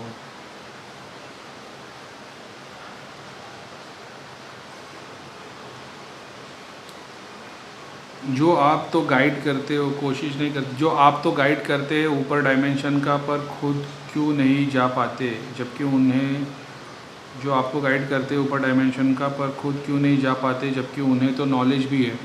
ऊपर जाने के लिए उनको कर्म लगेंगे, दुआ लगेगी, शक्ति लगेगी। ऐसा है। शनिदेव को भैया ने इतना पूछे, शनिदेव भगवान के पास गए। ठीक है, शनिदेव मान लो, एक बात समझो, 1000 साल पहले कोई इंसान 3rd डायमेंशन तक पहुंच गया। ठीक है, अब भगवान के सामने वो आ गया। ठीक है, भगवान ने उन्हें चॉइस दी कि तू अपनी कुंडलिनी चक्र को क्रॉस करके 1st, 2nd, 3rd direct Manipur पे तू आ गया है। तो मणिपुर पे मैं तेरे को क्या चाहिए तेरे को? तो अब उसने तो देखा नहीं था 1000 साल पहले क्या है क्या नहीं है, जो कुछ भी आज के मॉडर्न साइंस के हिसाब से। उसने लालच नहीं करके उसने बोल दिया कि ईश्वर मैं सिर्फ तेरा नाम जपना चाहता हूँ, तो मेरे को तू एक छोटी सी जगह दे दे। तो भगवान ने उनको छोटी सी जगह, एक सैटर्न करके एक प्लानेट दे दिया। अब उसके अंदर प्लानेट के अंदर शनिदेव की आत्मा, वो बंदे की आत्मा शनिदेव के रूप में पूजने लग गई। उसने इतनी तप करके कर लिया, अब हज़ारों साल बीत गए, लाखों साल बीत गए, वो प्लानट के अंदर वो 10,000 साल से ध्यान की मुद्रा में है, ईश्वर को पूछते हुए लाख साल हो गए। अब अर्थ क्रिएट हो गया, अर्थ पे प्लानट्स आ गए, ये आ गए, तो ये शनिदेव को वो शक्ति मिली। For an example, simple term से बता रहा हूँ। अब क्या वो ऊपर के डायमेंशन में पहुँच सकते हैं? क्यों नहीं पहुँच सकते? लेकिन अब मन्नू भैया ने जब करके तब करके शनिदेव का नाम इतना पुकारा कि उन्होंने अपनी एक लाइट वाला अवतार भैया के पीछे छोड़ दिया। आज सूक्ष्म आत्मा से दर्शन दे दिया, लाइट वाला अवतार भैया के पास दूध छोड़ दिया सिद्धि के रूप में। समझ गए? वो लोग ऑलरेडी मुक्ति पाके उस स्टेट पे पहुंच चुके। इसके तो मैं बोलता हूँ भाई, देवी देवता, अभी आप बोलोगे इसका मतलब क्या है कि आप मरने के बाद में देवी देवता बनते हो? डायमेंशन, आप ऊपर उठते हो, नीचे नहीं आते। बापू जी बता रहे शिव से आप नीचे उतरते हो, मैं बता रहा हूँ आप अपने कर्मों से ऊपर उठते हो। आपकी आत्मा आपकी रहती है, लेकिन वो वाइट लाइट बन जाती है, आपको पावर दिए थे। सेकंड थर्ड डायमेंशन पे आप देवी देवता की तरह, भगवान की तरह लोगों को दिखाई दे के काम करने लगते हो, ताकि आप ऊपर के डायमेंशन पे पहुँचो। ऐसे मणिपुर पे शनिदेव पहुँच गए होंगे तो उनको प्लानट दे दिया हो गया। वो प्लानट पे शनिदेव की पूरी पॉपुलेशन रह रही है उनके सारे डिज़ायर्स के साथ। लाखों करोड़ों शनिदेव है, लाखों करोड़ों मंगल देव है। आपको ये एक्सेप्ट करना पड़ेगा। आप मानोगे नहीं मेरी बात, बोले अरे ऐसी कैसी बात कर रहे थे भाई। वो भी कभी कोई आत्मा थी, दुनिया में रह के गई है, जिसको वो पावर मिला है। किसी और ब्रह्मांड में थी वो, किसी और ब्रह्मांड से उन्होंने मुक्ति मिली, थर्ड डायमेंशन तक पहुँचे, उनको ये ब्रह्मांड पे प्लानट बना दिया गया। समझ रहे हो? आज मैं हूँ, जीते जी मैं थर्ड डायमेंशन पे पहुँचता हूँ, मर जाता हूँ, ऊपर वाला मेरे को देता है चल तेरे को प्लानट बना के देता, तो क्या मेरे को अर्थ के बाजू में रखेगा? अरे अभी कोई नया गॉड बनेगा ना, जिसको 7 डायमेंशन के ऊपर पहुंचा, वो जब क्रिएशन करेगा तो वहाँ पे मेरे को एक डेजिग्नेशन दे दिया जाएगा, एक प्लानट बना के। क्योंकि अब मेरे को किसको पूजना है? मेरे ईश्वर को। उसके डायमेंशन में रह के मैं अपने ईश्वर को पूजूंगा और अपना शांति से बैठा रहूँगा, चाहे घूमूंगा, चाहे अपने प्लानट पे जीऊँगा। वो प्लानट पे कौन सी आत्मा आएगी? ऊपर वाला भेजेगा। मेरे को प्लानट दे दिया गया है ना, मेरे को क्रिएशन का पावर नहीं मिला। तो वैसे शनिदेव होंगे, वैसे सूर्यदेव होंगे। उन्होंने किसी डायमेंशन पे इतना तप करके उस लेवल पे पहुँचे होंगे कि उन्होंने भगवान को बोल देंगे तो एक ये मिल गई होगी, गैलेक्सी मांग ली होंगे सूर्यदेव ने, तो सूर्यदेव को गैलेक्सी मिल गई। अब सूर्यदेव तो सन के अंदर है, मगर 9 प्लैनेट्स वाली एक गैलेक्सी मिल गई होगी। अब वो फिर भी तो मणिपुर तक ही पहुँचे ना भाई, मणिपुर तक नहीं, हाँ मणिपुर तक ही पहुँचे ना फिर सूर्यदेव भी। तो किसी और डायमेंशन में किसी इंसान की आत्मा ने थर्ड डायमेंशन तक पहुँच के ऊपर वाले को पूछा कि मेरे को एक गैलेक्सी दे दो, मेरे साथ में मेरे 9 भाई बहन हैं, तो उनके साथ में हम लोग ने मिल के काम किए थे, तो हम लोगों को दे दो। दे दिए होंगे, सबके कर्मों के हिसाब से सब मणिपुर तक पहुँचे होंगे। एक गुरु होगा, उसके 8 शिष्य होंगे। गुरु मणिपुर तक पहुँचा तो शिष्य भी मणिपुर तक ही पहुँचेंगे, क्योंकि गुरु तो उसके ऊपर उठा रही है। अब वो 9 मिल के ऊपर मरे और ऊपर मिले, तो भगवान ने गुरु को बना दिया सन, और बाकी के 8 प्लैनेट्स को बना दिया उनके शिष्य। 9 प्लैनेट जो है शिष्य बना दिए। अब इस प्लैनेट पे जो बंदा आएगा, ये किसी और डायमेंशन में, गॉड ने इनको अलग डायमेंशन में जगह दे दी। उस वक्त जो बंदा 7 डायमेंशन तक पहुंचा था, उसने बोला गॉड मैं गॉड बनना चाहता हूँ, बोले तथास्तु, उसका एक अलग डायमेंशन आ गया। ये लोगों को उस डायमेंशन में जगह मिल गई, वो गैलेक्सी के अंदर, वो ब्रह्मांड, सॉरी गैलेक्सी में नहीं, यूनिवर्स में, वो स्पेस में उनको एक जगह मिल गई। अब वहाँ पे कौन सी आत्मा आएगी? इस गॉड की क्रिएट की हुई। कर्म काटेंगे, काम करेंगे, सब कुछ होगा, क्योंकि तुम वहाँ तक पहुँचे, तुमने वही बोला ना। मेरे को ऐसा लगता है नासा वासा मेरे को भुला ही नहीं कि भाई ये सब क्या गोली दे रहे थे। लेकिन समझ में आ रहा है ना, मेरे को बहुत मेरे को जितना हो सके अच्छी तरीके से मेरे को लगता है मैं समझा पा रहा हूँ सिंपल तरीके से। तो जो आप जो गाइड कर रहे थे ऊपर डायमेंशन पे, खुद को क्यों नहीं ले पाए? तो वो पहुँचने के बाद इधर पहुँचे, और वो भी उठेंगे भाई, वो अपने कर्म काटने के बाद वो भी ऊपर उठेंगे। सबको निर्वाण और 7 डायमेंशन के ऊपर गॉड ही बनना है, जबकि उन्हें तो नॉलेज भी है ना, उनको नॉलेज भी है, जैसा मेरे को है। मैं देख रहा हूँ 7 डायमेंशन के ऊपर है, लेकिन उसके लिए काम करना पड़ेगा ना। जितना काम मैं दिन भर में आप लोगों को 1 घंटा दे पा रहा हूँ, ठीक है, 23 घंटा मैं खुद के लिए जी रहा हूँ। अगर वही 24 घंटे का मैं 16 घंटा आप लोगों के लिए जीना शुरू कर दूँ तो मेरा काम और आसान हो जाएगा ना। लेकिन मैं क्या कर रहा हूँ, मैं अपने मटेरियल डिज़ायर में, और मैं 1 ही घंटा आपको दे पाता हूँ। समझ रहे हो? तो ये ऐसा है, जितना अच्छे कर्म करूँगा उतना ऊपर उठूँगा। वैसे उन लोग भी देख पा रहे थे 7 डायमेंशन, तो उनको नहीं पता था, लेकिन ऊपर उठेंगे। जो आपका एक्सपीरियंस है अलग अलग डायमेंशन में कि आप पेड़ को ही पर फकीर की पर राजा, ये अलग अलग डायमेंशन पैरेलल यूनिवर्स के एक्सपीरियंस है या शिवोहम वाला एक्सपीरियंस है? शिवोहम मेरे को नहीं पता ये शिवोहम क्या है। कि मैं ही सब के अंदर हूँ, इस कारण में ही हूँ। यही तो आत्मज्ञान होता है, सेल्फ नॉलेज यही तो होती है कि तुम अपने आप को पूरे ब्रह्मांड में देख रहे होते हो। तुम अलग अलग डायमेंशन में तुम अपने आप को, मतलब मेरे सामने जितनी चीज़ें ना, ज़मीन व आसमान, कण कण से तुम एक साथ कनेक्ट हो जाते हो। उसको मैं मुंह के बोल के एक्सपीरियंस नहीं करवा सकता, लेकिन वो तुमको एक्सपीरियंस करना पड़ेगा। वही तो आत्मज्ञान है, वही तो सेल्फ नॉलेज है कि कण कण में भगवान है, उसका एग्जिस्टेंस तुमको दिख जाता है।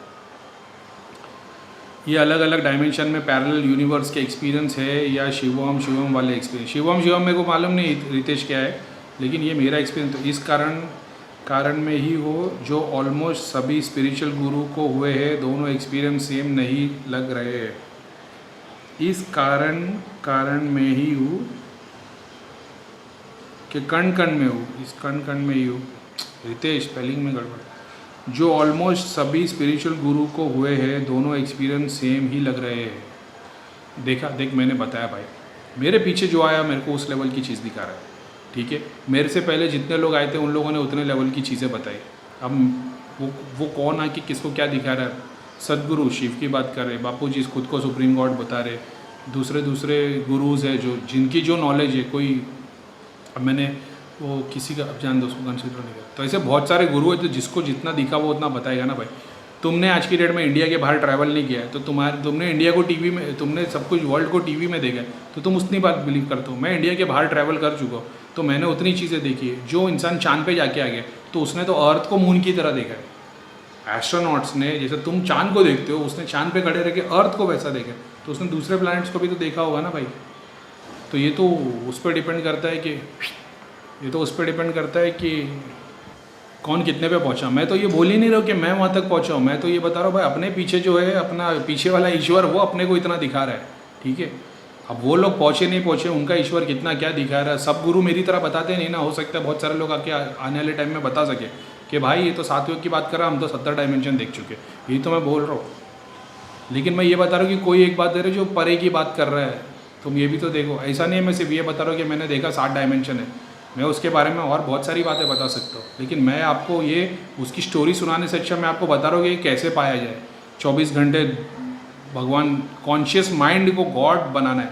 24 घंटे मानसिक जप करके तुम्हारे माइंड को ऐसा करना है कि 24 घंटे ये पूरी की पूरी लेयर है ना अंदर की, ये गॉड से भर जाए, ठीक है। 26 मिनट अच्छा टाइम दे दिया मैंने रितेश को। प्यारे गुरुजी, जैसे एग्जॉर्सिज्म में भैया लोग आजकल अग्नि तत्व को प्रेत से निकाल लेते हैं तो वो प्रेत भी क्लीन हो जाता है, तो फिर आध्यात्मिक होने या फ़ायदा क्या? जब जिंदा थे, जब बुरे काम करो, मरने के बाद और भी करो, किसी पे पोजेशन करके फिर कोई ना तो आप या मन्नू भैया जैसे पोजेस्ड पेशेंट को देखेंगे, थोड़ा मार लगेगी और क्या। बट जब अग्नि तत्व ही निकल गया, क्रोध लोभ काम वासना तो प्रेत तो क्लीन हो गया, अब तो गॉड की शेड में आ सकते हैं। तो मेरे को कर्मों का साइकिल समझ नहीं आया, यहाँ तो हेल जैसा कुछ आया ही नहीं। बात रही एज इट इज़, प्रेत रहने से तो एवरेज उनकी 40 साल होती है एवरेज। बिट्टू ने ये क्वेश्चन किया है कि भाई अगर आप जो बोल रहे हो कि इससे तो अच्छा ना मैं बुरे काम भी करता हूँ, काम वासना सब कुछ करता हूँ, मरने के बाद प्रेत बन के किसी की बॉडी में घुस जाता हूँ, फिर भैया के पास हो जाएगा, मेरी क्रिया होगी और वो अग्नि तत्व को मिटा के मेरे को शुद्ध आत्मा बता देगा, मैं ऊपर उठ जाऊँगा। भाई आपकी गलत फहमी है। भैया जो प्रोसेस कर रहे हैं वो इंडिया में और कोई नहीं कर रहा, सबसे पहली बात। दूसरी बात, अगर आपकी क्रिया होगी, आपका काम वासना वगैरह सब कुछ खत्म होगा, आप सूक्ष्म आत्मा बनेंगे। सूक्ष्म आत्मा बनने के बाद ऊपर के 7 डायमेंशन पे नहीं जाओगे आप, उसके बाद पहले डायमेंशन पे रहोगे हज़ारों करोड़ों साल तक। अगर आपको फिर से किसी ने खींच लिया तब भी खींचा जा सकता है फर्स्ट डायमेंशन पे रह के भी। अगर आप मान लो देवता या मंदिर या मस्जिद या दूसरों के अच्छे काम में नहीं लगते हो, हालांकि उसमें उतनी सीख मिल जाती है कि आदमी उठता है, लेकिन मान लो करोड़ों में से एक आत्मा ऐसी हो जो नहीं मानती हो, आपको फिर से वो लाइन में आना, फिर से आ सकते हो, ठीक है। आपके अंदर से जो आत्मा भैया ने निकाली और वो सूक्ष्म निकाली, अगर उसको फिर से कोई नाम से जाप कर करके पुल करना चाहेगा तो, और वो फर्स्ट डायमेंशन के नीचे तो पुल कर सकता है, ठीक है, बस उसकी नॉलेज होनी चाहिए कि ये बंदे की वो आत्मा, जैसे मैं मर जाऊँ, मेरे घर का कोई तांत्रिक हो मेरी आत्मा को पुल करेगा, भैया गुरु होने के बावजूद भी बाहर मुक्ति कराएंगे, लेकिन वो बैठा ही अग्निदूत को भेजे जा रहा है, जाप किए जा रहा है, नीचे के दूत उसको मेरे को खींचने, आत्मा को खींचना शुरू कर देंगे। ये भी एक है, तो वो फर्स्ट डायमेंशन को क्रॉस करेगी नहीं, मुक्ति तो तुम्हारी होगी नहीं भाई, तुम तो फिर से कहीं ना कोई तांत्रिक के हाथ में आ जाओगे। और भैया मुक्ति करा रहे, दूसरे तांत्रिक पकड़ते और दूसरे के शरीर में डाल देते, तो हज़ारों लाखों साल तो तुम्हारे ऐसे ही निकल जाएंगे। तो ये कॉन्सेप्ट वो वैसा जैसा आप समझ रहे वैसा नहीं है, काम क्रोध के बाद क्रिया हो गई भाई। वो प्रेत जो शरीर के अंदर रहता है उसके लिए एक दिन एक साल जैसा रहता है। 28 मिनट्स। नरेश कुमार अपने आर्मी ऑफिसर, बहुत अच्छा भाईजान, बहुत कुछ समझ में आया, बट कन्फ्यूजन ये है, अब तक ओम नमः शिवाय ओम चैंट करते टाइम शिव जी की इमेज को इमेजिन करता था, अब कुछ भी इमेजिन ना करूँ तो अंधेरा सा रहता है, तो व्हाट शुड आई डू? वो अंधेरा ही तो शिव है, वही तो समझाने की कोशिश कर रहा हूँ मैं। आप देव दर्शन के लिए रुके हो, शंकर भगवान आएंगे, गणपति आएंगे, ये आएंगे, वो आएंगे, आपको डायरेक्टली शिव दिख रहे नथिंगनेस में, उसमें क्यों नहीं बिलीफ लेके आते? क्यों आपको एक फ़ोटो की ज़रूरत है? वो उस नथिंगनेस में ही तो बिलीव लाओ, तभी तो ऊपर उठोगे।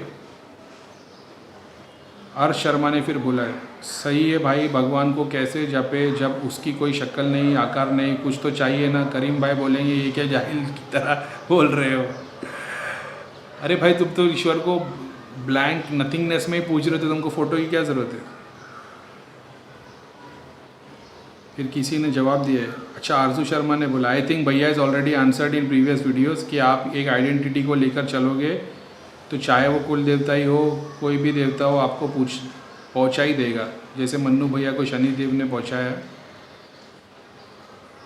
और जैसे I hope I am saying right. और इस वीडियो में भैया कहते हैं कि कोई आइडेंटिटी पे ध्यान ना दो, so there is a bit confusion. इन्होंने ये बोला है कि भैया तो बोलते हैं कि एक ईश्वर को, किसी को सच्चे दिल से मानो तुम्हारी मुक्ति करा देगा, और फिर बाद में भैया ने बोला है, और इस वीडियो में भैया कहते हैं कि कोई आइडेंटिटी पे ध्यान ना दो, so there is a bit confusion. Physical identity को आंख बंद करके सामने रूप में मत देखो। मैं ये बोलता हूँ वो एक ईश्वर को पूरा सुप्रीम लॉर्ड मान के पूज लोगे ना तो पहुँच जाओगे। तुम कंफ्यूज हो रहे हो, मैंने देखने की बात नहीं की है कि एक ईश्वर को देख के पूजो, मैंने इसकी बात नहीं की है। मैं बता रहा हूँ एक ही कोई छोटा सा कुल देवता ही क्यों ना हो, तुम छोटे से पत्थर को भी सुप्रीम लॉर्ड बना के पूज लो, पूरी भक्ति उसमें डाल दो तो तब भी मिल जाएगा।